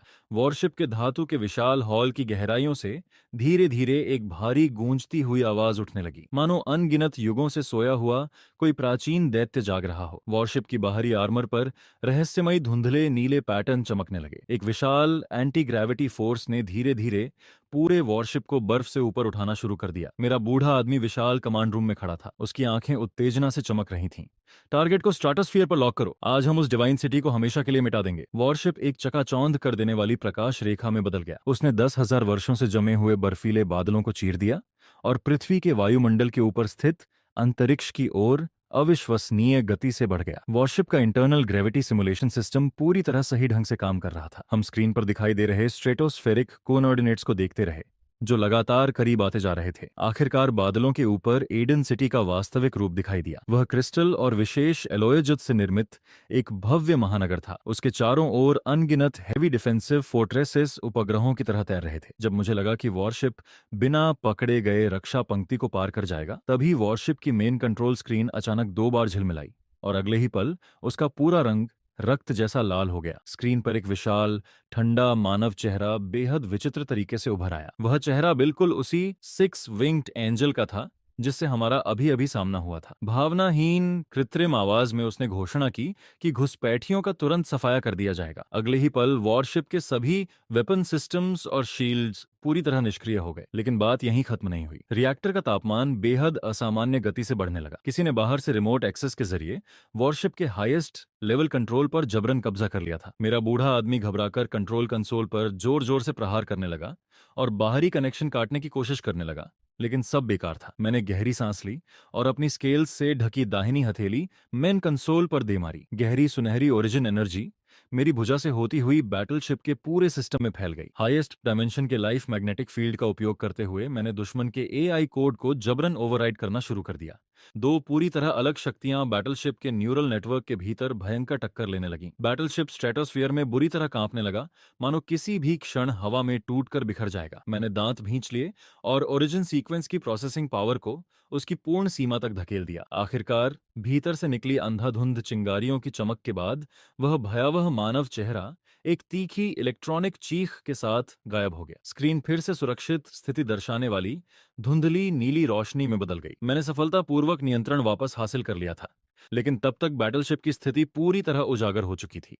एडन सिटी के चारों ओर मौजूद सभी डिफेंसिव बेशंस तुरंत पूर्ण युद्ध मोड में चले गए। घने एंटी एयर एनर्जी एरेज ने हमारे आसपास के पूरे हवाई क्षेत्र को लॉक कर लिया। दसियों हजार विनाशकारी ऊर्जा किरणें मिलकर एक ऐसी डेथ नेट में बदल गईं जिसमें बच निकलने की कोई जगह नहीं थी। डैड ने एक पल में निर्णय लिया और स्वयं बैटलशिप के मैनुअल फ्लाइट कंट्रोल्स संभाल लिए। उसके हाथों में वह विशाल एंशियंट बैटलशिप किसी फुर्तीली लोच मछली की तरह घनी ऊर्जा किरणों के बीच से निकलने लगा। वह ऐसे इवेसिव मैन्यूवर्स कर रहा था जो सामान्य समझ से पूरी तरह परे थे। उधर मैं पूरी एकाग्रता से बैटलशिप की मेन गन को नियंत्रित कर रहा था और सटीक काउंटर अटैक्स कर रहा था। गहरे नीले हाई एनर्जी शेल्स अद्भुत सटीकता के साथ उन बाहरी डिफेंस नोड्स पर गिर रहे थे। एक के बाद एक चमकदार लेकिन घातक ऊर्जा विस्फोट पूरे आकाश में फूट रहे थे। यह केवल तकनीक की लड़ाई नहीं थी, यह शुद्ध ऊर्जा की एक निर्मम टक्कर थी। भारी गोलाबारी के बीच हम लगातार आगे बढ़ते रहे और उस अभेद्य प्रतीत होने वाले रक्षा जाल को जबरन चीरते हुए निकल गए। घने धुएं की लकीर छोड़ता हुआ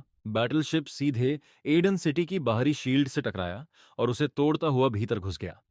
वह डिवाइन सिटी के किनारे स्थित एक विशाल क्रिस्टल स्पेसपोर्ट प्लाजा पर जोरदार धमाके के साथ आ गिरा। उस भयावह टक्कर ने अनगिनत सुंदर तैरती हुई संरचनाओं को तुरंत चकनाचूर कर दिया। बैटलशिप का मुड़ा तोड़ा हैच भारी आवाज के साथ नीचे गिरा। मैं अपने विशाल टाइटन बॉडी में बाहर निकला।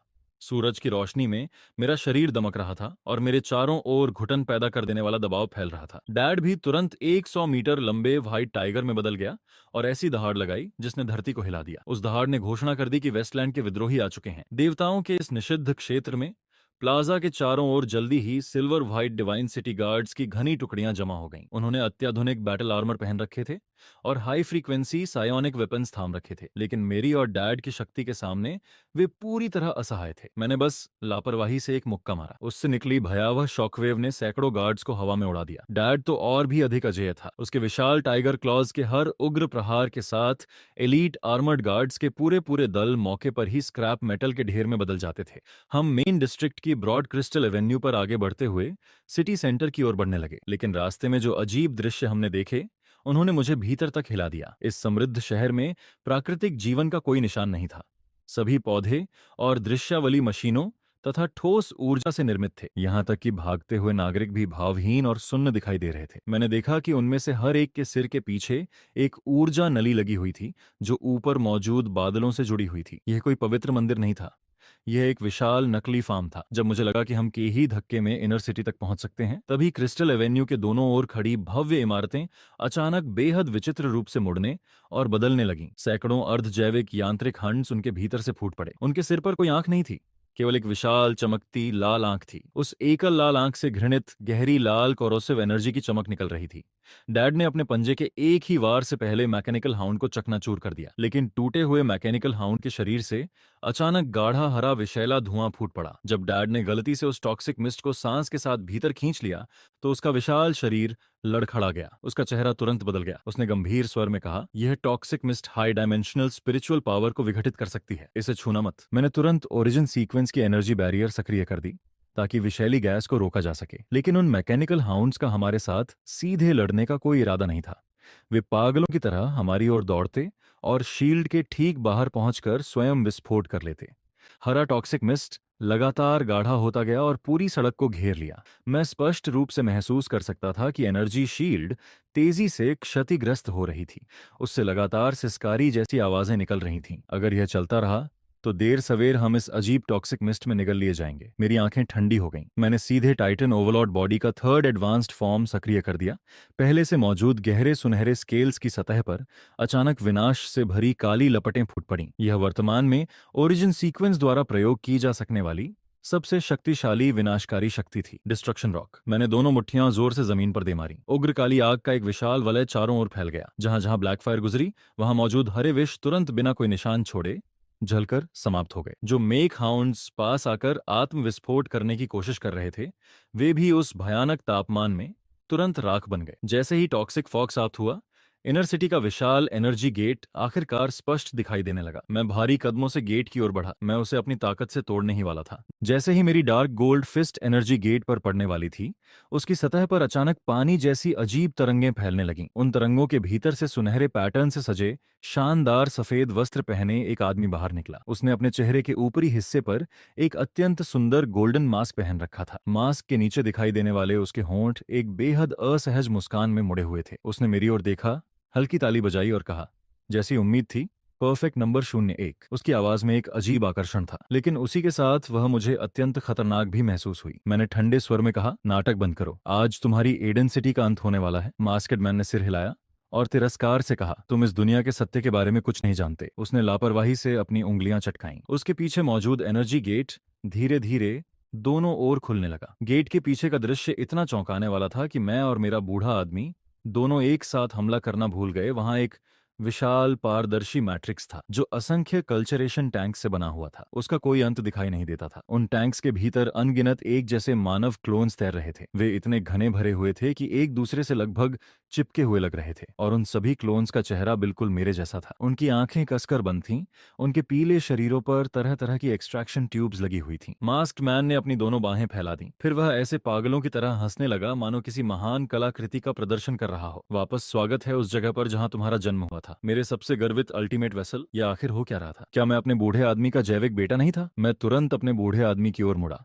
उम्मीद करते हुए कि वह अभी इसी क्षण मुझे सब कुछ समझा देगा। मेरे बूढ़े आदमी का विशाल व्हाइट टाइगर बॉडी भी अस्वाभाविक रूप से हल्का कांप रहा था। उसकी सुनहरी चमकती आंखों में वर्षों से दबी हुई पीड़ा की एक झलक उभर आई। शाओयुआन, यह एक लंबी कहानी है, लेकिन मैं लुआंटियन सचमुच तुम्हारा पिता हूँ। मास्क्ड मैन जोर से हंस पड़ा। उसने बिना किसी दया के डैड की बात काट दी। उसने बस लैब से एक जेनेटिक एम्ब्रियो चुरा लिया था और अब वह सच में खुद को तुम्हारा पिता समझता है। तुम सिर्फ एंशिएंट गॉड के जीन फ्रेगमेंट से विकसित किया गया एक डिस्पोजेबल सब्जेक्ट हो। तुम्हारा अस्तित्व केवल सुप्रीम हायर डायमेंशनल विल के अवतरण का पात्र बनने के लिए है। इन शब्दों को सुनते ही, जिन्होंने मेरी अब तक की पूरी दुनिया को तोड़ दिया था, मुझे लगा जैसे मेरे दिमाग के भीतर कोई विस्फोट हो गया हो। पिछले 10 वर्षों का सब कुछ, क्रूर वेस्टलैंड में हमारा संघर्ष और वह पिता पुत्र का रिश्ता जिसने हमें जीवित रखा, क्या यह सब सिर्फ एक सुनियोजित प्रयोग था? क्या मैं शुरुआत से अंत तक केवल एक उपकरण था? मेरे भीतर की भावनाएं बेकाबू हो गईं। ओरिजिन एनर्जी पूरी तरह नियंत्रण से बाहर होकर उफान मारने लगी। जब मुझे लगा कि मैं पूरी तरह अपना मानसिक संतुलन खो दूंगा, तभी डैड ने अचानक शोक और क्रोध से भरी एक दहाड़ लगाई जिसने डिवाइन सिटी के पूरे गुंबद को हिला दिया। उसका विशाल शरीर अचानक चमकदार सफेद ओरिजिन फ्लेम्स में घिर गया। बिना एक पल गंवाए वह गोल्डन मास्क वाले आदमी की ओर झपट पड़ा। कोई भी हमारे बीच के उस रिश्ते को नकार नहीं सकता जो हमने पिछले 10 वर्षों तक वेस्टलैंड में साथ जीवित रहकर बनाया है। नरक में जाओ तुम घिनौने पाखंडियों, जो जीवन को बेकार समझते हो। डैड अपनी लाइफ फोर्स जला रहा था, इसलिए उसका यह प्रहार भयावह रूप से शक्तिशाली था। शुद्ध मेटल ऑरा एक और भी विशाल तथा अधिक ठोस फैंटम टाइगर में बदल गई। उसका विशाल जबड़ा इतना बड़ा था कि वह पूरे वॉरशिप को निगल सकता था। वह सीधे मास्केड मैन और एनर्जी गेट को चकनाचूर करने के लिए बढ़ा। मास्केड मैन ने केवल ठंडी हंसी हंसी, वह अपनी जगह से हिला तक नहीं। उसके पीछे मौजूद इंक्यूबेशन पॉड्स का विशाल मैट्रिक्स अचानक जगमगा उठा। दसियों हजार रहस्यमयी लाल रोशनियां एक साथ चमकने लगीं। सैकड़ों नहीं बल्कि अनगिनत मेरे क्लोन्स ने एक साथ अपनी आंखें खोल दी। पूर्ण समन्वय के साथ उन्होंने लगभग मेरे जैसे ही डार्क गोल्ड पंचेस आगे बढ़ाए। सैकड़ों नकली टाइटन पावर्स एक साथ मिलकर ऊर्जा की एक भयावह नदी में बदल गईं। वह शक्ति प्लाजा के ऊपर डैड के व्हाइट टाइगर फैंटम से टकरा गई। चकाचौंध कर देने वाली रोशनी फैल गई। पूरे शहर की सर्विलांस सिस्टम कुछ क्षणों के लिए अंधी हो गई। भयानक ऊर्जा विस्फोट ने मुझे और डैड दोनों को पीछे उछाल दिया। डैड जोरदार धमाके के साथ क्रिस्टल फ्लोर पर आ गिरा। उसकी ऑरा बेहद कमजोर हो चुकी थी। उसके शरीर पर फैली सफेद फर की शानदार परत अपनी पुरानी चमक खो चुकी थी। मैं तुरंत उसकी ओर दौड़ा। मैंने शुद्ध ओरिजिन एनर्जी उसके शरीर में प्रवाहित की ताकि उसकी चोटें स्थिर हो सकें। डैड ने मेरी ओर देखा। उसने कड़वी मुस्कान दी और कहा, तू सच में मुसीबतों का पिटारा है बच्चे। उस हरामी की बकवास मत सुन। खून का रिश्ता आखिर मायने ही क्या रखता है? तू ही एकमात्र बेटा है जिसे मैं, लांतियान, हमेशा अपना बेटा मानूंगा। डैड का कमजोर लेकिन अडिग चेहरा देखते ही मेरे मन की सारी उलझनें पल भर में गायब हो गईं। उनकी जगह केवल एक चीज बची, अंतहीन क्रोध। पहले से 100 गुना अधिक प्रचंड क्रोध। मुझे परवाह नहीं कि मुझे किसने बनाया, मुझे परवाह नहीं कि मैं किस तरह का हायर डायमेंशनल एनर्जी वेसल हूं। मैं केवल इतना जानता हूं, पिछले 10 क्रूर वर्षों में वेस्टलैंड में अपनी जान जोखिम में डालकर मेरी रक्षा किसने की थी? मुझे पाल पोसकर बड़ा किसने किया था? मैं धीरे धीरे खड़ा हुआ। फिर मैंने अपना सिर उठाया और सीधे उस मास्केड मैन की ओर देखा जो अब भी ऊंचाई पर बैठा हुआ था। मेरे चारों ओर जल रही विनाश की काली लपटें मेरे क्रोध की तीव्रता से तपकर चमकती हुई सफेद हो गईं। मैंने उसकी ओर देखते हुए कहा, एक एक शब्द ध्यान से सुन लो। आज तुम्हारी इस घिनौनी डिसेंट प्लान का चाहे जो भी मकसद हो, मैं इस जगह को तब तक तोड़ूंगा जब तक यहाँ की एक भी बिल्डिंग क्रिस्टल सलामत नहीं बचती। ये देखकर मास्करार मैन की आंखों में पहली बार हल्की सी गंभीरता उभरी। उसने ठंडे स्वर में आदेश दिया, डिफेक्टिव प्रोडक्ट नियंत्रण से बाहर हो चुका है, इसे तुरंत शारीरिक रूप से नष्ट कर दो। उसके आदेश के साथ ही सैकड़ों नहीं बल्कि हजारों क्लोन्स जॉम्बियों की तरह मेरी ओर टूट पड़े। हालांकि उनके पास स्वतंत्र चेतना नहीं थी, लेकिन उनकी कॉम्बैट इंस्टिंक्ट्स को भयावह स्तर तक प्रोग्राम किया गया था। उनमें से हर एक के पास मेरी फर्स्ट स्टेज टाइटन फॉर्म जितनी शारीरिक शक्ति थी। मैंने आकाश को चीरती हुई एक लंबी गर्जना की और एक अजेय डार्क गोल्ड वॉर गॉड में बदल गया। मेरी ओर काली बाढ़ की तरह उमड़ती क्लोन आर्मी का सामना करते हुए मैं सीधे उनके बीच घुस गया। कोई चमकदार एनर्जी टेक्निक नहीं थी, सिर्फ सबसे शुद्ध ब्रूट फोर्स का टकराव था। एक मुक्के में मैंने एक क्लोन का डिफेंसिव आर्मर तोड़ दिया और उसे दूर उड़ा दिया। फिर दूसरे क्लोन की बाह पकड़कर उसे पूरे चक्र में घुमाया और भीड़ के बीच फेंक दिया। भले ही उन सबका चेहरा बिल्कुल मेरी तरह था, लेकिन मुझे उन पर जरा भी दया नहीं आई, क्योंकि वे केवल कोल्ड वॉर एक्सपेंडेबल्स थे जिनकी आत्माएं पहले ही मिटा दी गई थीं। लेकिन जल्द ही मुझे एहसास हुआ कि ये क्लोन्स किसी नेटवर्क के माध्यम से टैक्टिकल विजन साझा कर सकते थे। उनके सभी हमले पूर्ण समन्वय के साथ हो रहे थे। धीरे धीरे उन्होंने मुझे एक कठिन डिफेंसिव बैटल में धकेल दिया। लगातार पड़ रहे भारी प्रहारों के नीचे मेरे टाइटन स्केल्स पर दरारें उभरने लगीं। विशाल एनर्जी कंजम्पशन के कारण मेरी सफेद दहकती लपटें भी कुछ मंद पड़ गईं। ऊंचे सिंहासन पर बैठा मास्ड मैन यह सब देख रहा था। उसके चेहरे पर घमंडी और ठंडी मुस्कान फैली हुई थी। जब मुझे लगा कि अब मेरे पास केवल एक ही रास्ता बचा है, अपने भीतर के ओरिजिन कोर को विस्फोटित कर देना और उन सबको अपने साथ ले डूबना, तभी एडन सिटी के कृत्रिम आकाश में अचानक एक विशाल दरार फट गई। हमारे बैटलशिप से 10 गुना बड़ा एक काला स्टारशिप जबरन भीतर उतर आया। बिना किसी चेतावनी के उसके निचले हिस्से से एक अत्यंत चमकदार गहरी बैंगनी ऊर्जा किरण दागी गई। वह किरण किसी दिव्य तलवार जैसी थी। उसने बिल्कुल सटीकता के साथ उस क्षेत्र को ढक लिया जहां मैं और क्लोन आर्मी लड़ रहे थे। जैसे ही क्लोन्स उस बैंगनी प्रकाश के संपर्क में आए, वे अनगिनत प्रकाश कणों में घुल गए। उन्हें संघर्ष करने या प्रतिरोध करने का एक क्षण भी नहीं मिला। वे सीधे भौतिक स्तर पर पूरी तरह मिटा दिए गए। उसी समय मैंने एक बेहद कोमल लेकिन अटल खिंचाव महसूस किया। वह शक्ति धीरे धीरे मुझे ऊपर उठा रही थी। एक रहस्यमयी स्त्री स्वर पूरे शहर के आकाश में गूंज उठा।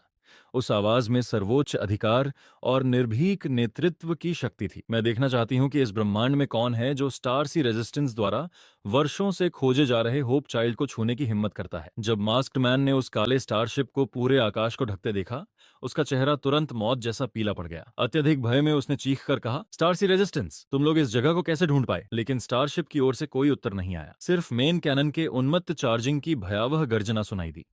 अगले ही पल एक शुद्ध सफेद ऊर्जा किरण, जिसमें स्वर्ग और पृथ्वी को नष्ट कर देने की शक्ति थी, सीधे एडन सिटी के सेंट्रल कमांड टावर पर जा गिरी।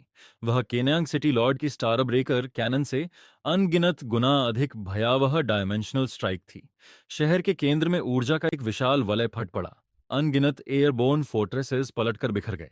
मास्क्ड मैन को चीखने का भी समय नहीं मिला। वह सीधे उस अंधाधुंध प्रकाश में निगल लिया गया।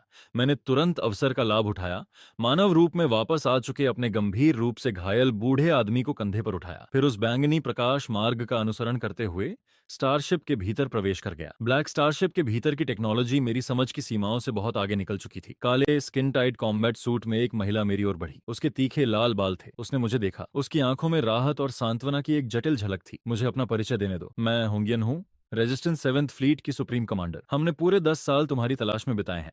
Perfect origin vessel. वह मुझे धातु के गलियारे से होते हुए आगे ले गई। फिर वह मुझे नए निर्मित हाइपर डायमेंशनल मेडिकल चैम्बर में ले गई।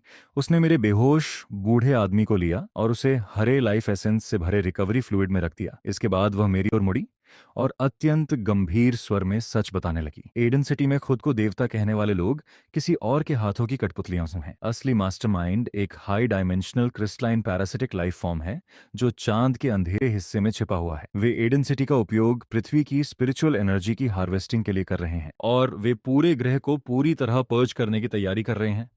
तुम्हारे भीतर जागृत परफेक्ट ओरिजिन सीक्वेंस ही उन्हें समाप्त करने की एकमात्र कुंजी है। होंगियन द्वारा बताए गए इस चौंकाने वाले रहस्य को सुनकर मुझे महसूस हुआ कि मैं एक और भी बड़े भंवर में खिंचता जा रहा हूं, लेकिन मेरे मन में पीछे हटने का एक भी विचार नहीं था। मैंने अपनी डार्क गोल्ड फिस्ट कसकर भींच ली और उसकी आंखों में देखते हुए कहा, असली दुश्मन चाहे कहीं भी हो, मैं उसे चकनाचूर कर दूंगा। होंगियन ने संतोष से सिर हिलाया। उससे पहले तुम्हें वास्तविक ट्रेनिंग से गुजरना होगा। अभी तुम्हारा ओरिजिन सीक्वेंस पूरी तरह इंस्टिंक्ट के सहारे काम कर रहा है। तुमने उसकी क्षमता का 10% भी विकसित नहीं किया है। अब मैं तुम्हें रेजिस्टेंस के सीक्रेट बेस में ले जाऊंगी, हेल लेवल स्पेशल ट्रेनिंग के लिए। एडन सिटी के जलते हुए खंडहरों के ऊपर ब्लैक स्टारशिप ने धीरे धीरे अपना विशाल अग्रभाग घुमाया। उसके इंजन से नीली स्पेशियल कर्वेट्योर ग्लो निकलने लगी। अगले ही पल वह प्रकाश की एक किरण में बदल गया और वातावरण को छोड़कर उस असीम ब्रह्मांड की ओर निकल पड़ा जो अनगिनत अज्ञात रहस्यों और भयानक खतरों से भरा था। ब्लैक स्टारशिप का कर्वेट्योर इंजन धीमी गड़गड़ाहट कर रहा था। पोर्ट होल के बाहर तारों की रोशनी लंबी चमकदार धारियों में बदल गई थी। मैं मेन कंट्रोल रूम में मौजूद विशाल होलोग्राफिक स्टार मैप के सामने चुपचाप खड़ा था। होंगियन मेरे पास आई और मुझे हरे रंग के न्यूट्रिएंट फ्लूइड का एक कप थमा दिया। उसने कहा, यह शुद्ध स्टेलर एनर्जी से निकाला गया रिकवरी सीरम है। मैंने कप लिया और एक ही घूंट में पी गया। तुरंत मुझे महसूस हुआ कि शक्ति मेरे शरीर के हर हिस्से में भर रही है। कौन जाने कितने समय तक फास्टर देन लाइट स्पीड से यात्रा करने के बाद स्टारशिप आखिरकार एक अराजक एस्टेरॉयड बेल्ट की गहराई में जाकर धीमा हुआ और रुक गया। यहाँ के मीटियोराइट्स पर अजीब गहरे बैंगनी धात्विक चमक थी। सबसे बड़े टूटे हुए मीटियोराइट की ओर इशारा करते हुए होंगियन ने कहा, हम पहुंच गए हैं। स्टारशिप के अग्रभाग से जटिल अनलॉकिंग बीम्स निकलीं और मीटियोराइट की सतह पर फैल गईं। निर्जीव दिखाई देने वाला वह विशाल मीटियोराइट धीरे धीरे दोनों ओर खुलने लगा। उसके भीतर एक विशाल भूमिगत स्टील स्टारपोर्ट छिपा हुआ था। अजीब आकार के अनगिनत वॉरशिप्स लगातार उस स्टारपोर्ट के भीतर आ जा रहे थे। यह रेजिस्टेंस का मुख्य हिडन बेस है, सदियों से छिपा हुआ। मैं होंगियन के साथ स्टारशिप से नीचे उतरा और ठोस एलोए डेक पर कदम रखा। आसपास मौजूद रेजिस्टेंस फाइटर्स मुझे आश्चर्य और श्रद्धा से देख रहे थे। वे आपस में फुसफुसा रहे थे, तो यही है परफेक्ट ओरिजिन वेसल। मैंने उनकी निगाहों को पूरी तरह नजरअंदाज कर दिया। मैं सीधे मेडिकल विंग की ओर बढ़ गया। डैड अब भी रिकवरी पॉड के भीतर सो रहा था। मुझे यह सुनिश्चित करना था कि वह सुरक्षित है। होंगियन मानो मेरा मन पड़ चुकी थी। उसने मुझे चिंता न करने को कहा। उसने बताया कि डैड के वाइटल साइंस पूरी तरह स्थिर हो चुके हैं। जैसे ही मैंने आखिरकार राहत की सांस ली और स्पेशल ट्रेनिंग के बारे में पूछने वाला था, पूरे स्टारपोर्ट में अचानक एक तीखा टॉप लेवल रेड अलार्म गूंज उठा। ठीक जब मुझे लगने लगा था कि यह हिडन हेडक्वार्टर्स पूरी तरह सुरक्षित है, मेरे पास खड़ा वह युवा सैनिक जो हमें रास्ता दिखा रहा था, अचानक दर्द से चीख उठा। उसकी त्वचा की सतह दिखाई देने वाली गति से क्रिस्टलाइज होने लगी। उसकी नसों के भीतर से नुकीले गहरे नीले क्रिस्टल्स फूट पड़े। आसपास के सैनिक भय से पीछे हट गए और तुरंत अपनी एनर्जी गन्स तान दी। होंगियन का चेहरा तुरंत बदल गया। उसने चिल्लाकर कहा, यह हाई डायमेंशनल क्रिस्टल पैरासाइट की रेजोनेंस है। उसने कमर से पर्ल्स लाइट स्वॉर्ड खींच लिया और सैनिक को उसकी पीड़ा से मुक्ति देने के लिए आगे बढ़ा। मैंने तुरंत उसकी कलाई पकड़ ली। रुको, शायद मैं इसे बचा सकता हूं। बिना किसी झिझक के मैंने टाइटन ओवरलॉर्ड फॉर्म का फर्स्ट स्टेज सक्रिय कर दिया। मेरी दाहिनी हथेली पर डार्क गोल्डन स्केल्स फैल गईं। मैंने उस सैनिक के कंधे को पकड़ लिया जो नियंत्रण से बाहर होकर क्रिस्टलाइज हो रहा था। अगले ही पल मैंने ओरिजिन सीक्वेंस की डेवोरिंग इंस्टिंक्ट को उसकी सीमा तक धकेल दिया। एक अत्यंत हिंसक शक्ति उसके पूरे शरीर में दौड़ गई। जो डार्क ब्लू क्रिस्टल्स पागलों की तरह फैल रहे थे, वे अचानक रुक गए। हाई डायमेंशनल पैरासिटिक एनर्जी को ओरिजिन पावर ने जबरन उसके शरीर से खींच लिया। वह ऊर्जा मेरी भुजा से होकर मेरे सीने में स्थित एनर्जी कोर तक पहुंच गई। सैनिक दर्द से जमीन पर गिर पड़ा और हांफते हुए सांस लेने लगा। हालांकि उसने अपनी आधी बांह खो दी थी, लेकिन कम से कम उसकी जान बच गई थी। होंगियन ने मुझे इतनी आसानी से घातक क्रिस्टल इन्फेक्शन को निष्क्रिय करते हुए देखा। उसकी आंखों में पहले कभी न देखी गई आशा और उत्साह की चमक भर गई। उसने गंभीर स्वर में कहा, तुम सचमुच चांद के डार्क साइड के खिलाफ हमारा अंतिम ट्रम्प कार्ड हो। अभी जो रेजोनेंस हुई है उसका मतलब है कि दुश्मन तुम्हारी मौजूदगी को महसूस कर चुका है। वे हाई डायमेंशनल ब्रॉडकास्टिंग के जरिए हमारे कोऑर्डिनेट्स का पता लगाने की कोशिश कर रहे हैं।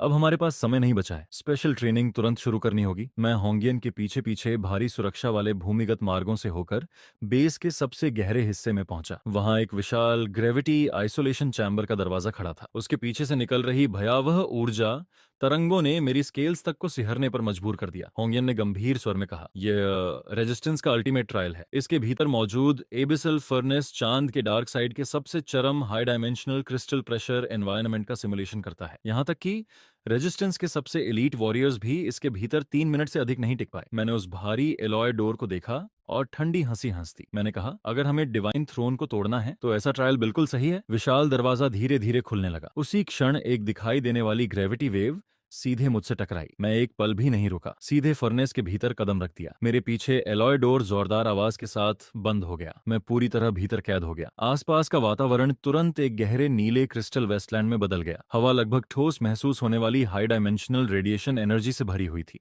ऐसा लग रहा था मानो मेरे कंधों पर दसियों हजार टन स्टील का भार रखा हो। यहाँ तक कि सांस लेना भी टूटे हुए कांच निगलने जैसा दर्दनाक था। मैंने तुरंत टाइटन ओवरलॉर्ड फॉर्म का सेकंड स्टेज सक्रिय कर लिया। डार्क गोल्ड स्केल्स ने मेरे पूरे शरीर को ढक लिया। गहरे नीले संसार के भीतर उनकी चमक और भी अधिक प्रखर दिखाई दे रही थी। फर्नेस के सिस्टम में आई ने ठंडी आवाज में घोषणा की, क्रिस्टल एनर्जी टाइड की पहली लहर 10 सेकंड में टकराएगी। मैंने हल्का सा झुककर सबसे प्रभावी डिफेंसिव स्टैंस अपना लिया। फिर एक भयानक धमाका हुआ।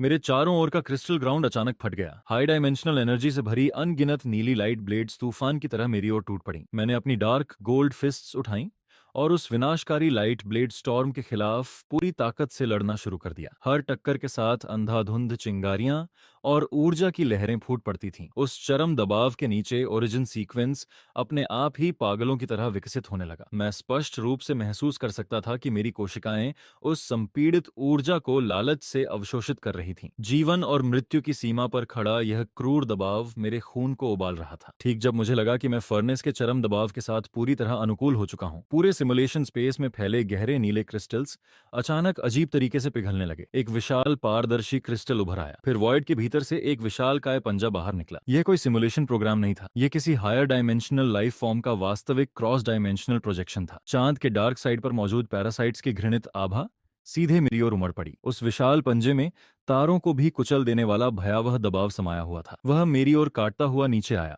उस दबाव के नीचे मेरे टाइटन स्केल्स तक कराहने लगे, लेकिन उसने मेरे भीतर की लड़ने की इच्छा को कुचलने के बजाय पूरी तरह भड़का दिया। मैंने सिर पीछे उठाकर एक अडिग गर्जना की, फिर अपना थर्ड फॉर्म सक्रिय कर दिया। मेरा डार्क गोल्ड बॉडी तुरंत सफेद तपती हुई डिस्ट्रक्शन फ्लेम्स में घिर गया। मैंने जोर से पैर पटके। मेरे पैरों के नीचे की वर्चुअल क्रिस्टल ग्राउंड चकनाचूर हो गई। मैं सफेद उल्का की तरह ऊपर उछला, सीधे उस भयावह जायंट क्लॉ की ओर। डिस्ट्रक्शन पावर और हाई डायमेंशनल क्रिस्टल हवा में भीषण रूप से टकराए। कोई कान फाड़ देने वाला विस्फोट नहीं हुआ, केवल एक ब्लैक होल उत्पन्न हुआ जिसने प्रकाश तक को निगल लिया। मैंने अपने शरीर की सारी ओरिजिन पावर अपनी दाहिनी मुट्ठी में केंद्रित कर दी, फिर पूरी ताकत के साथ प्रहार किया। टूट जाओ, मैंने दांत भींचे और किसी प्राचीन डीमन गॉड की तरह गर्जना की। अगले ही पल क्रिस्टल टूटने की एक अविश्वसनीय रूप से तीखी आवाज गूंजी और वह घमंडी क्रिस्टल जायंट क्लॉ मेरी एक ही मुट्ठी से टुकड़े टुकड़े हो गया। भयानक प्रतिघात ने न केवल क्रॉस डायमेंशनल प्रोजेक्शन लिंक को नष्ट कर दिया, बल्कि एबिसल फर्नेस के पूरे ग्रेविटी आइसोलेशन चैम्बर को भी उड़ा दिया। अंडरग्राउंड बेस की अविश्वसनीय रूप से मोटी एलोए वॉल में एक विशाल छेद बन गया। धुएं और चीखते अलार्म के बीच मैं धीरे धीरे बाहर निकला। मेरे शरीर पर जल रही सफेद तपती हुई लपटें धीरे धीरे शांत हो गईं और फिर से डार्क गोल्ड स्केल्स में बदल गईं। होंगियन और रेजिस्टेंस के कई उच्च अधिकारी खंडहरों के बीच खड़े मुझे स्तब्ध होकर देख रहे थे। उनकी निगाहें ऐसी थीं जैसे वे किसी ऐसे राक्षस को देख रहे हों जिसने सामान्य समझ की हर सीमा तोड़ दी हो। होंगियन ने कठिनाई से निगलते हुए कांपती आवाज में पूछा, तुमने वास्तव में अंदर से उस एबिसल फर्नेस को उड़ा दिया जिसे अविनाशी माना जाता था? मैंने अपने कंधे से धातु का मलबा झाड़ते हुए शांत स्वर में कहा, इस स्तर का खिलौना अब मेरी सीक्वेंस की क्षमता को नहीं बढ़ा सकता। और वैसे भी जब वे हाई डायमेंशनल पैरासाइट्स मरने के लिए इतने उत्सुक हैं तो हम सीधे चांद के डार्क साइड पर चलेंगे और उन्हें जड़ से मिटा देंगे। होंगियन ने गहरी सांस ली। उसकी आंखों में दृढ़ता और उग्र जुनून जल उठा। ठीक है, हमारी पूरी 7th फ्लीट ओरिजिन के साथ अंत तक जाएगी। 3 दिन बाद एक विशेष रूप से संशोधित असॉल्ट स्टारशिप मेन बेस से रवाना हुआ। उस स्टारशिप पर रेजिस्टेंस के सबसे उन्नत एनर्जी शील्ड्स और एंटी रेडार सिस्टम्स लगे हुए थे। हमारा लक्ष्य था चांद के फार साइड की गहराइयों में स्थित crystal parasite brood nest. Restorative fluid की सहायता से डैड पूरी तरह स्वस्थ हो चुका था। वह फिर से अपनी चरम स्थिति में लौट आया था। वह मेरे बगल में खड़ा स्टार मैप पर पृथ्वी के सबसे निकट उपग्रह मून को देख रहा था। शाओयान, इस बार तुम्हारा बूढ़ा आदमी सबसे आगे रहेगा। हम दोनों बाप बेटे अंतरिक्ष की अंधेरी गहराइयों में उनके घोंसले को चीर कर रख देंगे। स्टारशिप तेजी और खामोशी से आगे बढ़ता रहा, लेकिन जैसे जैसे हम मून के करीब पहुंचते गए मेरे भीतर एक भारी और अशुभ भय धीरे धीरे गहराता गया। अंतरिक्ष से देखने पर मून का फार साइड किसी बंजर गड्ढों वाले उजाड़ क्षेत्र जैसा बिल्कुल नहीं था। उसकी जगह पूरा क्षेत्र एक विशाल और अत्यंत मोटे पर्पल ब्लैक क्रिस्टल शेल से ढका हुआ था। अनगिनत क्रिस्टल कंड्यूट्स जो किसी विशाल टेंटिकल्स की तरह दिख रहे थे, मून के कोर तक गहराई में फैले हुए थे। वे पागलों की तरह मून की बची खुची कोर एनर्जी को खींच रहे थे। होंगियन ने तेजी से कंट्रोल पैनल संचालित किया। स्टारशिप साइलेंट क्लॉकिंग मोड में प्रवेश कर गया। हम क्रिस्टल शेल की outer high dimensional energy barrier पार करने वाले हैं। सभी लोग अपने पर्सनल एनर्जी शील्ड्स सक्रिय कर लें, वरना मेंटल कंटामिनेशन का खतरा है। मैंने पोर्ट होल के बाहर मौजूद उन विशाल पर्पल ब्लैक क्रिस्टल्स को देखा। वे इतने घृणित और अस्वाभाविक थे कि उन्हें देखना भी असहज लग रहा था। उसी समय ओरिजिन सीक्वेंस की डवोरिंग इंस्टिंक्ट फिर से जाग उठी। वह भूख से भरी गर्जना करने लगी। किसी अदृश्य इस्पाती सुई की तरह स्टारशिप चुपचाप रक्षा जाल के एक छेद से भीतर घुस गया।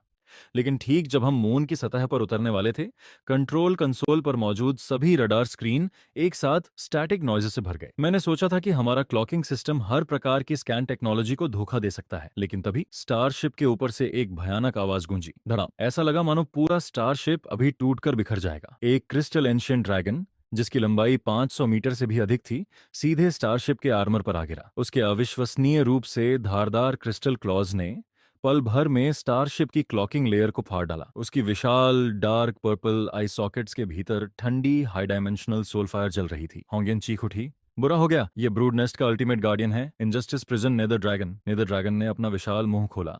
उसका जबड़ा अनगिनत क्रिस्टल क्लस्टर्स से बना हुआ था। अगले ही पल उसने विनाशकारी ड्रैगन ब्रेथ छोड़ दी। पर्पल ब्लैक ड्रैगन ब्रेथ ने स्टारशिप की मोटी आउटर एनर्जी आर्मर को तुरंत पिघला दिया पूरा स्टारशिप अलार्म की चीखती आवाजों से भर गया। केबिन के भीतर ग्रेविटी सिस्टम भी तत्काल विफल हो गया। होंगियन अंतरिक्ष में खिंचने वाली थी। मैंने तुरंत उसे पकड़ लिया और सुरक्षित क्षेत्र की ओर फेंक दिया। उसी समय डैड ने क्रोध से भरी दहाड़ लगाई। वह केबिन के भीतर ही 100 मीटर से अधिक लंबे प्योर व्हाइट जायंट टाइगर में बदल गया। फिर वह फटते हुए स्टारशिप से निकलती प्रचंड हवा को चीरते हुए सीधे बाहर कूद पड़ा, उस भयावह नेदर ड्रैगन का सामना करने। मैंने भी एक पल की देरी नहीं की। तुरंत टाइटन ओवरड्राइव सक्रिय किया और डैड के पीछे पीछे अंतरिक्ष में निकल गया। निर्वात अंतरिक्ष में हम केवल मानसिक संचार के माध्यम से बात कर सकते थे। 500 मीटर लंबे नेटर ड्रैगन के सामने डैड का व्हाइट टाइगर फॉर्म अपेक्षाकृत छोटा दिखाई दे रहा था, लेकिन उसके भीतर भय नाम की कोई चीज नहीं थी। उसने अपने विशाल जांग मेटल क्लॉज घुमाए और पूरी शक्ति से नेदर ड्रैगन के कंकाल पर प्रहार कर दिया। चकाचौंध कर देने वाली रोशनी फूटी। नेदर ड्रैगन की एक पसली उसी क्षण टूट गई, लेकिन उस राक्षस को मानो दर्द का कोई एहसास ही नहीं था। उसने तुरंत अपनी विशाल पूंछ घुमाकर डैड पर दे मारी। भयानक शक्ति ने डैड को दूर उड़ा दिया। वह जाकर एक क्रिस्टल क्रेटर के भीतर जोरदार धमाके के साथ गिरा। मेरी आंखों में ठंडी चमक उभरी। मेरी पीठ पर मौजूद डार्क गोल्ड स्केल्स अचानक शरीर से बाहर फूट पड़े। वे पूरी तरह ओरिजिन एनर्जी से बने दो जोड़ी विशाल और प्रभुत्वशाली ड्रैगन विंग्स में बदल गए। यह ओरिजिन सीक्वेंस का नया रूप था, जिसे मैंने एबिसल फर्नेस के भीतर हासिल किया था। अपने पंखों की एक शक्तिशाली फड़फड़ाहट के साथ मैं अंतरिक्ष में एक आफ्टरइमेज छोड़ता हुआ आगे बढ़ा और अगले ही क्षण नेदर ड्रैगन के पास पहुंच गया। मैं सीधे उसकी विशाल पीठ पर उतरा। मेरी मुट्ठियां सफेद तपती हुई डिस्ट्रक्शन फ्लेम्स से जल उठी। नीचे गिर और फिर कभी मत उठ। मैंने दोनों मुट्ठियां उठाईं और पाइल ड्राइवर की तरह लगातार पूरी ताकत से उसके शरीर पर बरसाना शुरू कर दिया। मेरे हर मुक्के में इतनी भयावह शक्ति थी कि वह पूरी पर्वत श्रृंखला को समतल कर सकता था। मेरे लगातार प्रहारों के नीचे नेदर ड्रैगन की कठोर क्रिस्टल स्पाइन धीरे धीरे टूटने लगी। दर्द में वह अपना विशाल शरीर बुरी तरह मरोड़ने लगा, मुझे अपनी पीठ से गिराने की कोशिश करता हुआ, लेकिन मैं उसकी हड्डियों से चिपके किसी पैरासाइट की तरह उससे लिपटा रहा। मेरे पैर उसकी क्रिस्टल बोन्स को कसकर जकड़े हुए थे।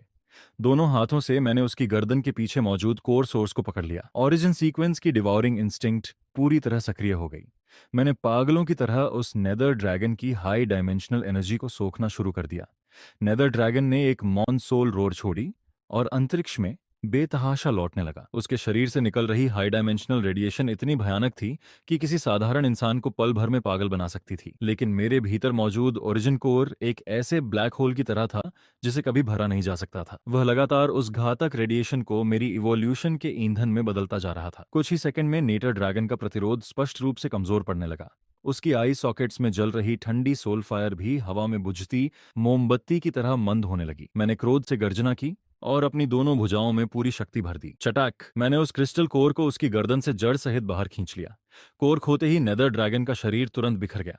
वह पर्पल कॉस्मिक डस्ट के अनगिनत कणों में टूटकर अंतरिक्ष में फैल गया। मैं अंतरिक्ष में तैरता हुआ उस विशाल ऊर्जा से भरे क्रिस्टल को अपनी मुट्ठी में कुचल दिया, फिर उसकी सारी शक्ति को पूरी तरह अवशोषित कर लिया। ओरिजिन सीक्वेंस की इवोल्यूशन लेवल एक बार फिर उछल गई। मैं स्पष्ट रूप से महसूस कर सकता था कि मैं पूर्णता से केवल एक कदम दूर था। डैड टूटे हुए क्रेटर से उड़कर बाहर आया और अपने शरीर से पर्पल स्टारडस्ट झाड़ दी। वह हंसा और वॉइस ट्रांसमिशन के माध्यम से बोला, बहुत बढ़िया, बिल्कुल वैसा ही जैसा मैं अपने सबसे गर्वित बेटे लुआंटियन के बेटे से उम्मीद करता हूं। संकट समाप्त हो चुका था। होंगियन ने बुरी तरह क्षतिग्रस्त स्टारशिप को संभाला और मुश्किल से क्रिस्टल ग्राउंड पर उतारने में सफलता पाई। हम तीनों मून के डार्क साइड पर खड़े थे। हमारे सामने उस दम घोंट देने वाली पर्पल ब्लैक भूमि के बीच एक विशाल क्रिस्टल पीक खड़ा था। वह दसियों हजार मीटर ऊंचा था और सीधे अंतरिक्ष की शून्यता तक फैला हुआ था। होंगियन ने उस पीक की ओर इशारा करते हुए कहा, यही हायर डायमेंशनल पैरासाइट्स का मुख्य ब्रूड नेस्ट है। जब तक हम इसके भीतर मौजूद क्रिस्टल हार्ट को नष्ट नहीं करते, वे पृथ्वी पर अपना नियंत्रण बनाए रखेंगे। अगर क्रिस्टल हार्ट नष्ट हो गया तो उनका अर्थ पर नियंत्रण पूरी तरह समाप्त हो जाएगा। मैंने गहरी सांस ली और अपने शरीर में अभी अभी समाई विशाल उग्र ऊर्जा को स्थिर किया। चलो उन तथाकथित हायर डायमेंशनल गॉड से मिलते हैं जो इंसानों को केवल कंटेनर्स समझते हैं। हम क्रिस्टल पीक की दरारों का अनुसरण करते हुए ब्रूड नेस्ट के अंडरग्राउंड कोर तक पहुंच गए। हमारे चारों ओर की दीवारें क्रिस्टल में कैद अनगिनत जीवों से भरी हुई थीं। उनमें केवल अर्थ के म्यूटेटेड बीस्ट्स ही नहीं थे, बल्कि पूरे ब्रह्मांड की कई अज्ञात जातियां भी थीं। उन्हें ब्रूड नेस्ट के लिए घिनौने इंक्यूबेटर्स में बदल दिया गया था, जहां हायर डायमेंशनल लार्वा को पाला जा रहा था। यह दृश्य देखकर डैड की आंखें क्रोध से जल उठीं। ऐसा लग रहा था मानो वह एक ही वार में इस पूरे स्थान को चकनाचूर कर देना चाहता हो। अचानक सामने का मार्ग खुल गया। हम एक विशाल अंडरग्राउंड प्लाजा में पहुंच गए। प्लाजा के केंद्र में एक धड़कता हुआ हृदय तैर रहा था। वह किसी छोटे ग्रह जितना विशाल था और पूरी तरह पर्पल क्रिस्टल से बना हुआ था। उसकी हर धड़कन आसपास के स्पेस को हिला रही थी और उस हार्ट के नीचे 12 रहस्यमयी आकृतियां खड़ी थीं। वे सभी पर्पल रोब्स पहने हुए थे। वे इस स्टार सेक्टर के हायर डायमेंशनल पैरासाइट्स के 12 सर्वोच्च हाई प्रीस्ट्स थे। मुख्य हाई प्रीस्ट ने धीरे धीरे अपना सिर घुमाया। उसके हुड के भीतर कोई चेहरा नहीं था। वहां लगातार बदलता हुआ एक नेबुला घूम रहा था। उसने हमसे ऐसी परतदार आवाज में बात की जो एक साथ हर दिशा से आती हुई प्रतीत हो रही थी। मूर्ख निम्न आयामी प्राणियों, तुम स्वयं हमारे पास आने का साहस कर बैठे। तुम महान बलिदान बनोगे। मैंने ठंडी हंसी हंसी, फिर बिना किसी दया के उनका मजाक उड़ाते हुए कहा, तुम पैरासाइट्स जो केवल अंधेरों में छिपकर जीने की हिम्मत रखते हो, आज मैं तुम्हारे क्रिस्टल कोर हार्ट को अपने ओरिजिन सीक्वेंस के लिए एक सीढ़ी बना दूंगा। मैंने पहला हमला किया। अपने डार्क गोल्ड ड्रैगन विंग्स की एक शक्तिशाली फड़फड़ाहट के साथ मैं उल्का की तरह आगे बढ़ा और सीधे मुख्य हाई प्रीस्ट की ओर झपटा। सभी 12 हाई प्रीस्ट्स ने एक साथ अपने क्रिस्टल स्टाफ्स उठा दी। उन्होंने मिलकर एक कंबाइंड शील्ड खड़ा कर दिया। मेरा मुक्का उस शील्ड से टकराया, लेकिन केवल एक हल्की सी लहर पैदा हुई। वह शील्ड मेरी कल्पना से कहीं अधिक मजबूत था। वह फिजिकल फोर्स को पूरी तरह अवशोषित कर सकता था। मुख्य हाई प्रीस्ट ने उपहास भरी हंसी हंसते हुए कहा, पूर्ण लॉज के सामने शक्ति केवल एक मजाक है। उनके स्टाफ्स के सिरों पर चमकदार बैंगनी प्रकाश जगमगा उठा। उसने हम तीनों को लॉक कर लिया। 12 विनाशकारी हाई डायमेंशनल डिसइंटीग्रेशन रेज आपस में जुड़कर एक घातक जाल में बदल गईं। ये किरणें सीधे एटॉमिक लेवल पर मैटर को तोड़कर एलिमेंट्री पार्टिकल्स में बदल सकती थीं। डैड का चेहरा सदमे से पीला पड़ गया। वह मेरे सामने आने की कोशिश करने लगा, लेकिन मैंने उसे पीछे खींच लिया। मेरी आंखें तुरंत शुद्ध सुनहरी हो गईं। मेरे भीतर का ओरिजिन कोर उन्मत्त गति से घूमने लगा। अगर फिजिकल अटैक्स काम नहीं करते तो मैं तुम्हारे खिलाफ हायर डायमेंशनल स्पेशियल लॉज का उपयोग करूंगा। मैंने अचानक अपनी दोनों हथेलियां सीने के सामने जोड़ लीं। फिर मैंने अपने सामने जबरन एक स्पेशियल रिफ्ट खोल दी। वे 12 घातक डिसइंटीग्रेशन रेज सीधे उस रिफ्ट में समा गईं। उन्हें कैओटिक एक्स्ट्रा डायमेंशनल स्पेस ने निगल लिया। हाई प्रिस्ट की हंसी अचानक रुक गई। उस नेबुला के भीतर अविश्वास की लहर दौड़ गई। ये कैसे संभव है? तुम हाईएस्ट डायमेंशन के कॉस्मिक लॉ स्पेशियल फोल्डिंग को कैसे नियंत्रित कर सकते हो? मैंने उन्हें आगे बोलने का अवसर ही नहीं दिया। मैंने एक ही पल में स्पेस पार कर लिया और उनके पीछे प्रकट हो गया। मेरी डिस्ट्रक्शन फ्लेम्स से लिपटे पंजे सीधे 2 हाई प्रीस्ट्स के एनर्जी बाडिज के आर पार निकल गए। जिन हाई प्रीस्ट्स पर मैंने हमला किया वे चीख तक नहीं पाए। वे सीधे पर्पल एनर्जी स्लज के ढेर में बदल गए। कंबाइंड शील्ड तुरंत ढह गया। डैड ने अवसर का फायदा उठाया। वह फाइट टाइगर में बदलकर उन पर टूट पड़ा। उसके मेटल टाइगर क्लॉज किसी मीट ग्राइंडर की तरह चल रहे थे। बाकी बचे प्रीस्ट्स उसके पंजों के नीचे निर्ममता से टुकड़े टुकड़े होते गए। होंगयन ने भी अपनी पर्ल्स लाइट सेबर निकाल ली। वह पीछे से सटीक कवरिंग फायर और क्लीन अप सपोर्ट दे रही थी। केवल 2 मिनट के भीतर हमने उन घमंडी 12 हाई प्रीस्ट्स का पूरी तरह सफाया कर दिया। मैंने अपने पंजों पर बची हुई ऊर्जा झटक दी और उस विशाल क्रिस्टल हार्ट की ओर बढ़ा। जब तक वह नष्ट नहीं होता, अनगिनत लाइट ईयर्स तक फैला यह पैरासिटिक वॉर समाप्त नहीं हो सकता था। मैंने अपना दाहिना हाथ उठाया। उसमें ओरिजिन सीक्वेंस की पूरी शक्ति एकत्रित हो चुकी थी। मैं अंतिम प्रहार करने ही वाला था, लेकिन ठीक उसी क्षण क्रिस्टल हार्ट के भीतर से एक मानव महिला की दर्द और निराशा से भरी चीख सुनाई दी। अगले ही पल पर्पल क्रिस्टल की सतह पारदर्शी हो गई और उसके भीतर कैद आकृति दिखाई देने लगी। वह वास्तव में लिन जुआन थी। वही लिन जुआन जिसे आधा महीना पहले ह्यूमन बैस्टियन में म्यूटेटेड बीस्ट होड निगल गई थी।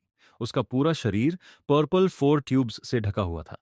वह निर्जीव आंखों से मेरी ओर देख रही थी। लो यूएन, मुझे बचा लो। मुझे पता है कि मुझसे गलती हुई थी। कृपया मुझे मत मारो। मैं अभी मरना नहीं चाहती। उसकी कमजोर आवाज सीधे हाई डायमेंशनल साइकिक लिंक के माध्यम से मेरे मन में गूंज उठी। होंगियन स्तब्ध रह गई। उसने कहा, ब्रूड मदर ने वास्तव में तुम्हारी पूर्व साथी को हार्ट की अंतिम शील्ड बना दिया है। जिस क्षण तुम इस हार्ट को तोड़ोगे, उस महिला की आत्मा भी तुरंत चकनाचूर हो जाएगी। डैड भी भौहें सिकोड़कर बोला, ये हरामी सचमुच निर्दयी हैं। उन्होंने मानसिक दबाव डालने के लिए ऐसा तरीका अपनाया है। मैंने क्रिस्टल हार्ट के भीतर मौजूद उस महिला को देखा। उस महिला को जिसके लिए मैंने कभी सब कुछ दांव पर लगा दिया था। उस चेहरे को देखा जो कभी घमंड से भरा रहता था और जो अब भय से विकृत हो चुका था। लेकिन मुझे कुछ भी महसूस नहीं हुआ। न दुख, न दया, न पछतावा। अगर कुछ महसूस हुआ तो बस यह सब थोड़ा हास्यास्पद लगा। मैंने अपना सिर घुमाया और होंगियन तथा डैड की ओर देखा। मेरी आवाज शांत थी, मानो मैं किसी बेहद मामूली बात पर चर्चा कर रहा हूं। क्या तुम्हें सच में लगता है कि उसके जैसे एक गद्दार की जिंदगी या मौत उस इंसान को प्रभावित कर सकती है जो जल्द ही देवता बनने वाला है? बिना किसी झिझक के मैंने अपनी मुट्ठी उठा ली। मेरी गति में जरा भी कमी नहीं आई। मैंने उसे सीधे क्रिस्टल कोर के भीतर दे मारा। लिनजुआन की निराशा भरी चीख मेरे प्रहार के सामने बेहद तीखी लगी और साथ ही बेहद तुच्छ भी। मैंने उसकी आंखों में देखा। वे जहर, घृणा और पछतावे से भरी हुई थी। मेरे होंठों पर एक ठंडी उपहासपूर्ण मुस्कान उभर आई। मैंने तुम्हें पहले ही कहा था, मेरी जिंदगी में तुम्हारी हैसियत धूल के एक नगण्य कण से भी कम है। धड़ाम, एक भयानक विस्फोट हुआ जिसने मून के पूरे कोर को हिला दिया। मेरे ओरिजिन सीक्वेंस से सफेद तपती हुई विनाशकारी लपटें फूट पड़ी। वे सीधे क्रिस्टल कोर को भेदती हुई निकल गईं। लिन जुआन का शरीर और आत्मा उसी क्षण राख में बदल गए। उस हिंसक ऊर्जा प्रवाह के भीतर उसका एक भी निशान नहीं बचा। जैसे उसका घृणित जीवन था, वैसे ही उसका अस्तित्व भी पूरी तरह मिट गया। विशाल पर्पल क्रिस्टल कोर ने अपरिवर्तनीय चेन कोलैप्स शुरू कर दिया। बेकाबू हायर डायमेंशनल एनर्जी अपनी कैद से मुक्त हो गई। वह एक ऐसे तूफान में बदल गई जिसने पूरे अंडरग्राउंड स्पेस को निगल लिया। होंगियन घबराकर चिल्लाई, ब्रूड नेस्ट फटने वाला है। यह ऊर्जा मून को 2 हिस्सों में उड़ा सकती है। हमें अभी निकलना होगा, वरना हम सब इस सैटेलाइट के साथ दफन हो जाएंगे। मैंने उस उग्र ऊर्जा तूफान की ओर देखा। मेरी आंखों में पागलपन की एक झलक चमकी। तुम दोनों पहले जाओ, मैं ब्रूड नेस्ट के इस विशाल ऊर्जा स्रोत को पूरी तरह निगलने वाला हूं और परफेक्ट डिवाइन रियलम में प्रवेश करूंगा। डैड ने तुरंत विरोध किया।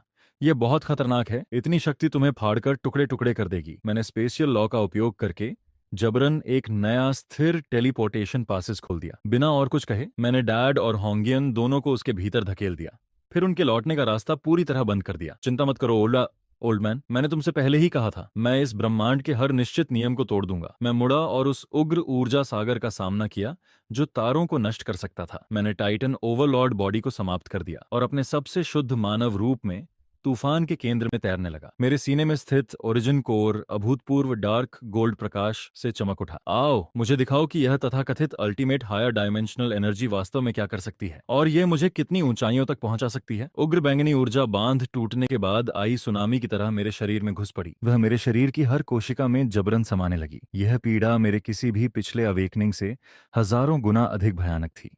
मेरी हड्डियां बार बार टूटती और फिर बनती।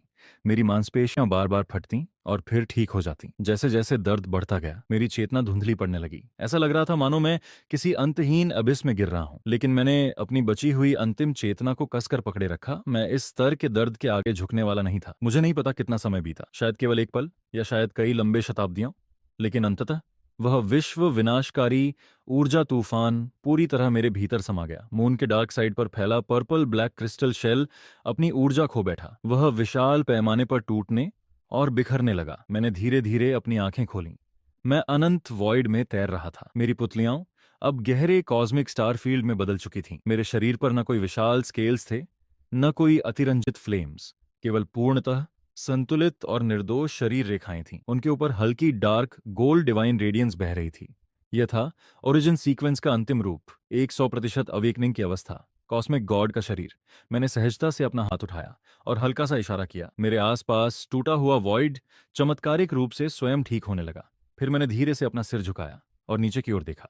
मेरे पैरों के नीचे का हिस्सा पहले ही अनगिनत छेदों से भर चुका था, लेकिन चंद्रमा आखिरकार अपनी परजीवी अवस्था से मुक्त हो गया था। फिर मैंने ऊपर विशाल असीम तारों और उनके पार टिमटिमाते हुए उससे भी गहरे ब्रह्मांड की ओर देखा। मुझे पता था कि यह अंत नहीं था, यह तो केवल मेरे तारों के समुद्र पर विजय अभियान की वास्तविक शुरुआत थी। अपनी ही मुट्ठियों के बल पर मैंने अपने भीतर मौजूद उस भयावह शक्ति को नियंत्रित किया जो एक पूरी गैलेक्सी को चीर कर रख देने के लिए पर्याप्त थी। और अगले ही पल मैं लाखों किलोमीटर के खाली अंतरिक्ष को पार कर गया। एक झटके में मैं विद्रोहियों के क्षतिग्रस्त स्टारशिप के भीतर प्रकट हो गया। हंगियन और बूढ़ा आदमी होलोग्राफिक स्कैनर के डिस्प्ले को चिंता से देख रहे थे। जब उन्होंने मुझे यूं अचानक प्रकट होते देखा तो अविश्वास से उनकी आंखें फैल गईं, क्योंकि मेरे शरीर से ऊर्जा का एक भी अंश बाहर नहीं निकल रहा था। मैं बिल्कुल पृथ्वी के एक साधारण इंसान जैसा दिख रहा था, जिसमें लड़ने की कोई क्षमता ही ना हो। लेकिन बूढ़े आदमी के लिए, जो एक शीर्ष स्तर का जेंगिन व्हाइट टाइगर बीस्ट था, उसकी प्रवृत्ति उसे बता रही थी कि मैं अब उस डार्क ओल्ड टाइटन से भी 10,000 गुना अधिक भयावह हो चुका था। तुम सच में बच गए और जीवन की सीमाओं को भी पार कर गए। हंगियन उत्साह से आगे बढ़ी और सावधानी पूर्वक मेरे वर्तमान रूप को देखने लगी। मैंने हल्के से सिर हिलाया और उन्हें यह बताने ही वाला था कि ब्रूड नेस्ट पूरी तरह नष्ट हो चुका है। तभी अचानक स्टारशिप का सर्वोच्च स्तर का प्रलय अलार्म फिर से पागलों की तरह बजने लगा। होलोग्राफिक स्टार मैप पर पृथ्वी की रक्षा रेखाओं को दर्शाने वाले निर्देशांक चमकदार रक्त लाल रंग में टिमटिमाने लगे। यह क्या हो रहा है? क्या पृथ्वी पर अभी भी कोई छिपा हुआ हाई डायमेंशनल पैरासाइट नोड मौजूद है? हंगियन की पतली उंगलियां नियंत्रण पैनल पर इतनी तेजी से चलने लगीं कि वे धुंधली दिखाई देने लगीं। लेकिन स्क्रीन पर जो दिखाई दिया, उसे देखकर वहां मौजूद हर प्रतिरोध सेनानी ने हाँफते हुए सांस खींच ली। चंद्रमा के अंधेरे हिस्से में मौजूद सभी लोग स्तब्ध रह गए। ब्रूड नेस्ट के विनाश से उत्पन्न विशाल हाई डायमेंशनल एनर्जी कोलैप्स ने पृथ्वी की समकालिक कक्षा में एक इंटरस्टेलर वर्महोल को फाड़कर खोल दिया था। एक धातु का किला जो पूरे चंद्रमा से भी बड़ा था और जिसका केवल एक तिहाई हिस्सा ही दिखाई दे रहा था, उस वर्महोल से धीरे धीरे बाहर निकल रहा था। उसका पूरा शरीर एक भयावह बैंगनी रोशनी से चमक रहा था। वह एक हाई डायमेंशनल सिविलाइजेशन का प्लैनेट किलर जजमेंट फोर्ट्रेस था। हंगेन की आवाज कांप रही थी। मरने से पहले ब्रूडनेस्ट ने जो सर्वोच्च स्तर के संकट निर्देशांक भेजे थे, उन्हें यह प्राप्त हो गए हैं। वे पूरे सोलर सिस्टम को मिटाने की योजना बना रहे हैं। स्टार मैप पर पृथ्वी खतरे में थी। मैंने छवि में दिखाई दे रहे उस भयावह धातु के किले को देखा जो इतना विशाल था कि पूरे आकाश को ढक सकता था, लेकिन मेरी आंखों में डर का नामो निशान तक नहीं था। इसके विपरीत मेरा युद्ध उत्साह और भी प्रज्वलित हो उठा। मैं अभी अभी परफेक्ट डिवाइन रियलम में प्रवेश कर चुका था, तो यह कबाड़ मेरे लिए वार्म अप करने के लिए बिल्कुल सही था। मैंने हंगेन से कहा कि वह तुरंत स्टारशिप को जुपिटर की कक्षा के पास किसी सुरक्षित क्षेत्र में पीछे हटा ले, लेकिन तभी मेरे बूढ़े आदमी ने जोरदार गर्जना की और अपने बीस्टमैन रूप में बदल गया। वह जिद करने लगा कि वह मेरे साथ जाएगा। मैंने उसके चौड़े कंधे पर हाथ रखा और मुस्कुराते हुए कहा, इस बार आपको हस्तक्षेप करने की जरूरत नहीं पड़ेगी। अपने बेटे को दिखाने दीजिए कि असली डायमेंशनैलिटी रिडक्शन स्ट्राइक कैसी दिखती है। मेरी बात पूरी भी नहीं हुई थी कि मैं फिर से शून्य में विलीन हो गया और स्टारशिप के भीतर से गायब हो गया। जब मैं दोबारा प्रकट हुआ तब मैं पृथ्वी की कक्षा के ऊपर था। फोर्ट्रेस पूरी तरह पहुंच चुका था। उसकी विशाल छाया ने लगभग पृथ्वी की सारी सूर्य रोशनी को ढक लिया था। फोर्ट्रेस के निचले हिस्से में दसियों हजार लाल एनहिलेशन कैनन बीम्स जगमगा उठी। जैसे ही मुझे लगा कि वे पृथ्वी पर अंधाधुंध बमबारी शुरू करने वाले हैं, अचानक फोर्ट्रेस के भीतर से एक मानसिक तरंग प्रसारित हुई जिसकी गूंज पूरे सोलर सिस्टम में फैल गई। परफेक्ट ओरिजिन वेसल को हमारे हवाले कर दो, अन्यथा इस नीले ग्रह को पूरी तरह मिटा दिया जाएगा। मैंने ठंडी हंसी के साथ उपहास किया। मैं अंतरिक्ष में ऐसे आगे बढ़ा जैसे बस टहलने निकला हूं। मेरे हर कदम के साथ मेरे पैरों के नीचे अंतरिक्ष में सुनहरी लहरों के वृत्त फैल जाते थे। मैं यहीं हूं, अगर हिम्मत है तो बाहर आकर खुद ले जाओ। मेरी आवाज ऊंची नहीं थी, लेकिन वह फोर्ट्रेस के हर कोने में साफ साफ गूंज उठी। मेटल फोर्ट्रेस की मेन कैनन ने तुरंत मुझे लॉक कर लिया। 100 किलोमीटर से भी अधिक चौड़ी डार्क मैटर एनहिलेशन बीएम एक गगनभेदी विस्फोट के साथ फट पड़ी। जहां जहां वह किरण गुजरी, वहां स्वयं अंतरिक्ष भी पूरी तरह शून्य में बदल गया। इस भयानक हमले का सामना करते हुए, जो किसी अर्थ जैसे ग्रह को आसानी से नष्ट कर सकता था, मैंने न तो बचने की कोशिश की और न ही किसी प्रकार की एनर्जी शील्ड सक्रिय की। मैंने बस धीरे धीरे अपना दाहिना हाथ उठाया और अपनी तर्जनी उंगली से उस किरण को हल्के से छू दिया। ठंडे और मौन अंतरिक्ष में एक चमत्कारी दृश्य प्रकट हुआ। वह विश्व विनाशक डार्क मैटर बीम मेरी उंगली से टकराते ही मानो किसी ऐसे परम नियम से टकरा गई जिसे वह कभी पार नहीं कर सकती थी। उसकी सारी ऊर्जा एक ही पल में संकुचित हो गई और अंत में वह एक काले कांच की छोटी सी गोली में बदल गई। मैंने उसे दो उंगलियों के बीच सहजता से पकड़ लिया और खिलौने की तरह घुमाने लगा। फोर्ट्रेस के भीतर मौजूद हाई डायमेंशनल कमांडर्स यह दृश्य देखकर पूरी तरह स्तब्ध रह गए। वे समझ ही नहीं पा रहे थे कि एक कार्बन बेस्ड लाइफ फॉर्म अपने नंगे हाथों से स्टार ब्रेकर कैनन के प्रहार को कैसे रोक सकता है। लेकिन मैंने उन्हें सोचने का समय नहीं दिया। हाथ के एक झटके के साथ मैंने उस काले कांच की गोली को फेंक दिया। वह गोली प्रकाश से भी तेज गति वाली एक काली बिजली में बदल गई और भयंकर धमाके के साथ फोर्ट्रेस से जा टकराई। एक ऐसी विस्फोटक चमक अंतरिक्ष में फैल गई जिसका वर्णन करना असंभव था। फोर्ट्रेस की सबसे बाहरी परत पर मौजूद वह एब्सोल्यूट बैरियर शील्ड, जिसके बारे में कहा जाता था कि वह सुपरनोवा तक को झेल सकता है, इस एक ही प्रहार के नीचे नाजुक अंडे के छिलके की तरह इंच इंच टूटकर बिखर गया। फिर मैंने अपनी दोनों भुजाएं फैला दी। मेरे भीतर का ओरिजिन कोर उल्टी दिशा में घूमने लगा। तुम घमंडी परजीवियों को अब मैं यह एहसास करवाऊंगा कि निगल लिया जाना कैसा लगता है। मेरे पीछे एक विशाल डार्क गोल्ड ब्लैक होल धीरे धीरे आकार लेने लगा। उससे निकलने वाली भक्षण शक्ति ने तुरंत पूरे विशाल फोर्ट्रेस को अपनी गिरफ्त में ले लिया। फोर्ट्रेस की बाहरी धातु की परतें अनियंत्रित रूप से ब्लैक होल की ओर खींचने लगीं। अनगिनत हाई डायमेंशनल लाइफ फॉर्म्स घबराकर अपने एस्केप पॉड्स उड़ाने लगे ताकि ग्रेविटी फील्ड से बाहर निकल सकें। लेकिन कॉस्मिक गॉड के स्तर की इस परम शक्ति के सामने यह सब व्यर्थ था। ठीक जब मुझे लगा कि फोर्ट्रेस ने पूरी तरह प्रतिरोध छोड़ दिया है, तभी उसके सबसे भीतरी कोर से अचानक एक बेहद परिचित आभा फूट पड़ी। वह उसी प्रकार का मूल कंपन था जैसा मेरे भीतर मौजूद ओरिजिन सीक्वेंस में था। दोनों का स्रोत एक ही था। अगले ही पल चकाचौंध कर देने वाली सफेद रोशनी में लिपटा एक व्यक्ति फोर्ट्रेस की बाहरी परत को चीरते हुए बाहर निकला। उसके हाथ में शुद्ध ओरिजिन एनर्जी से बना हुआ एक वॉर स्पीयर था। वह इतनी तेजी से मेरी ओर झपटा कि उसकी गति मुझे भी खतरनाक लगी। मेरी आंखें सिकुड़ गईं।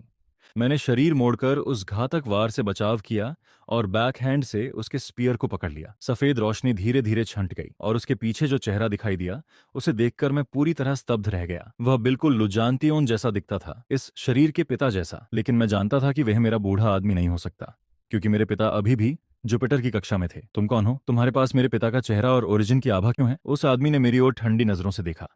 उसकी आंखों में इंसानी भावनाओं का नामोनिशान तक नहीं था। मैं यूनिट 0 हूँ, पहली पीढ़ी का ओरिजिन प्रोटोटाइप, और मैं तुम्हारा जेनेटिक टेम्पलेट भी हूँ। तुम विद्रोही डिफेक्टिव प्रोडक्ट। आज मेन ब्रेन तुम्हें पूरी तरह वापस हासिल कर लेगा। जैसे ही मैंने ये शब्द सुने, मेरे मन में मौजूद सारे संदेह एक पल में समाप्त हो गए। उनकी जगह केवल असीम क्रोध ने ले ली। तो हाई डायमेंशनल पैरासाइट्स ने न केवल पृथ्वी की स्पिरिचुअल एनर्जी चुराई थी, बल्कि बहुत पहले से ही मेरे पिता के जेनेटिक सीक्वेंस पर भी नजर गड़ा रखी थी। मुझे फर्क नहीं पड़ता कि तुम किस तरह के फर्स्ट जनरेशन प्रोटोटाइप हो। अगर तुमने वह चेहरा पहनकर मेरे सामने खड़े होने की हिम्मत की है, तो आज मैं तुम्हें और तुम्हारे पीछे छिपे मेन ब्रेन को कॉस्मिक डस्ट में बदल दूंगा। मैंने वॉर स्पीयर को छोड़ दिया और मेरी दाहिनी मुट्ठी डार्क गोल्ड उल्का में बदल गई, जो पूरी ताकत से उसके सीने पर जा धंसी। लेकिन उसने भी उसी समय एक मुक्का चलाया। अंतरिक्ष में ओरिजिन की दोनों शक्तियां हिंसक रूप से टकराईं।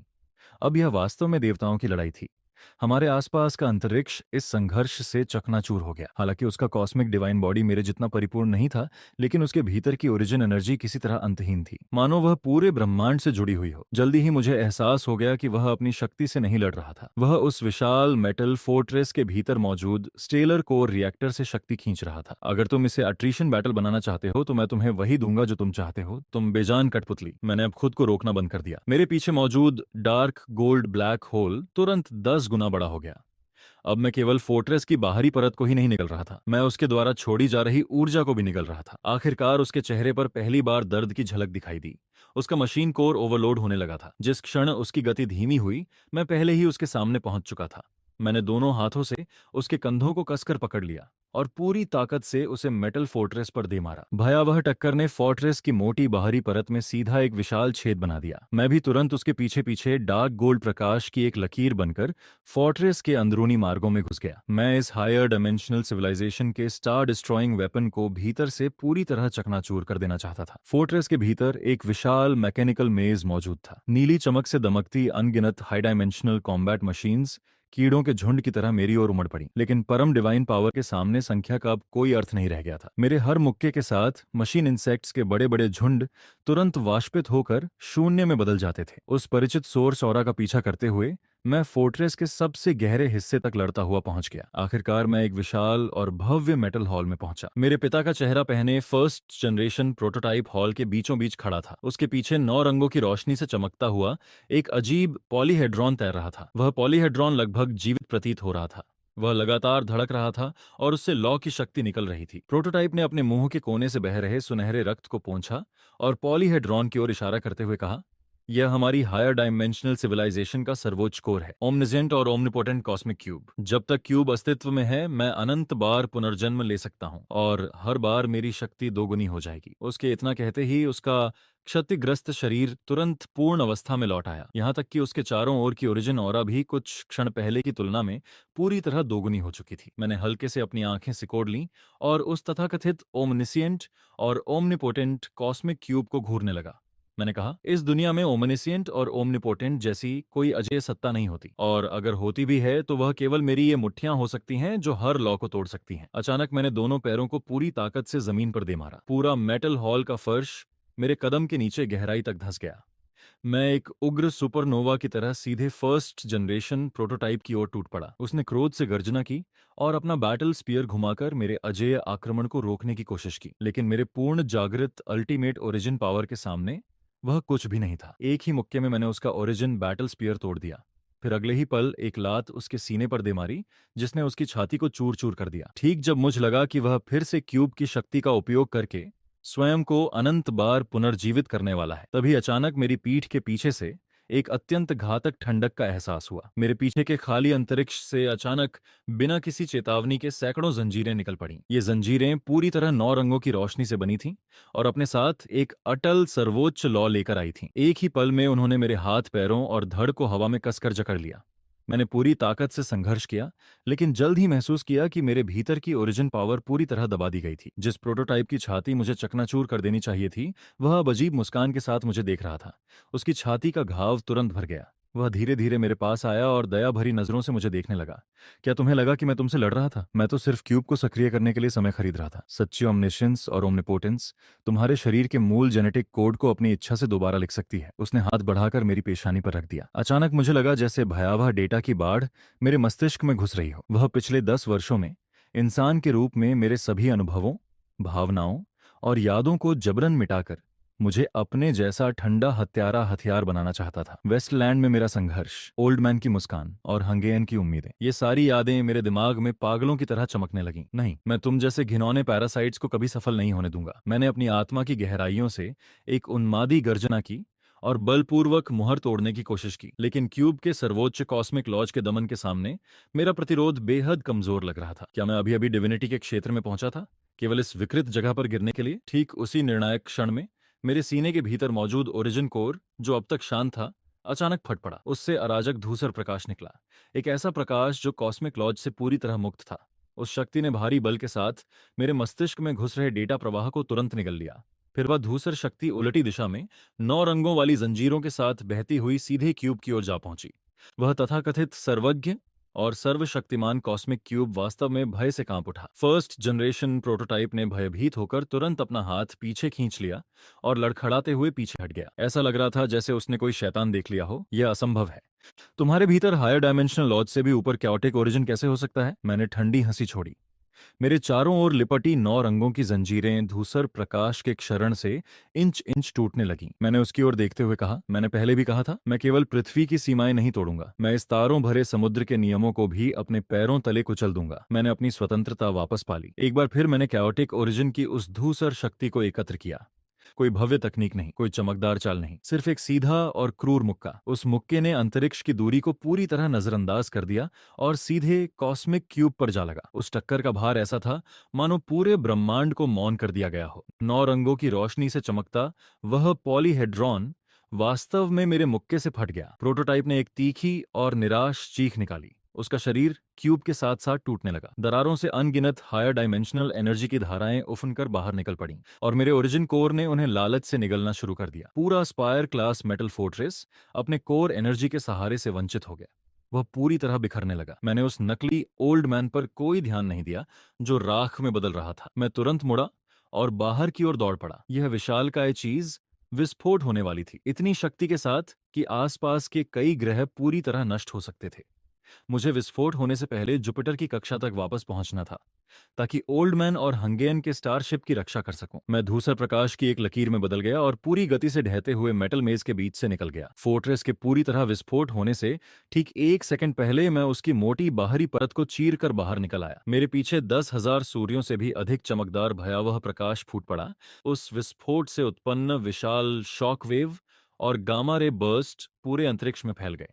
मैंने एक पल के लिए भी हिचकिचाहट नहीं दिखाई। मैं तुरंत मुड़ा और अपने डिवाइन बॉडी के साथ पृथ्वी और उस विनाशकारी शॉक वेव के बीच खड़ा हो गया। मैंने अपनी दोनों भुजाएं फैला दी और धूसर केओस शील्ड तुरंत फैलकर लाखों किलोमीटर तक पहुंच गए। वह सारी घातक ऊर्जा जो पृथ्वी के पूरे इकोसिस्टम को नष्ट करने के लिए पर्याप्त थी, जो स्टेशनरी ऑर्बिट के बाहर ही रोक दी गई।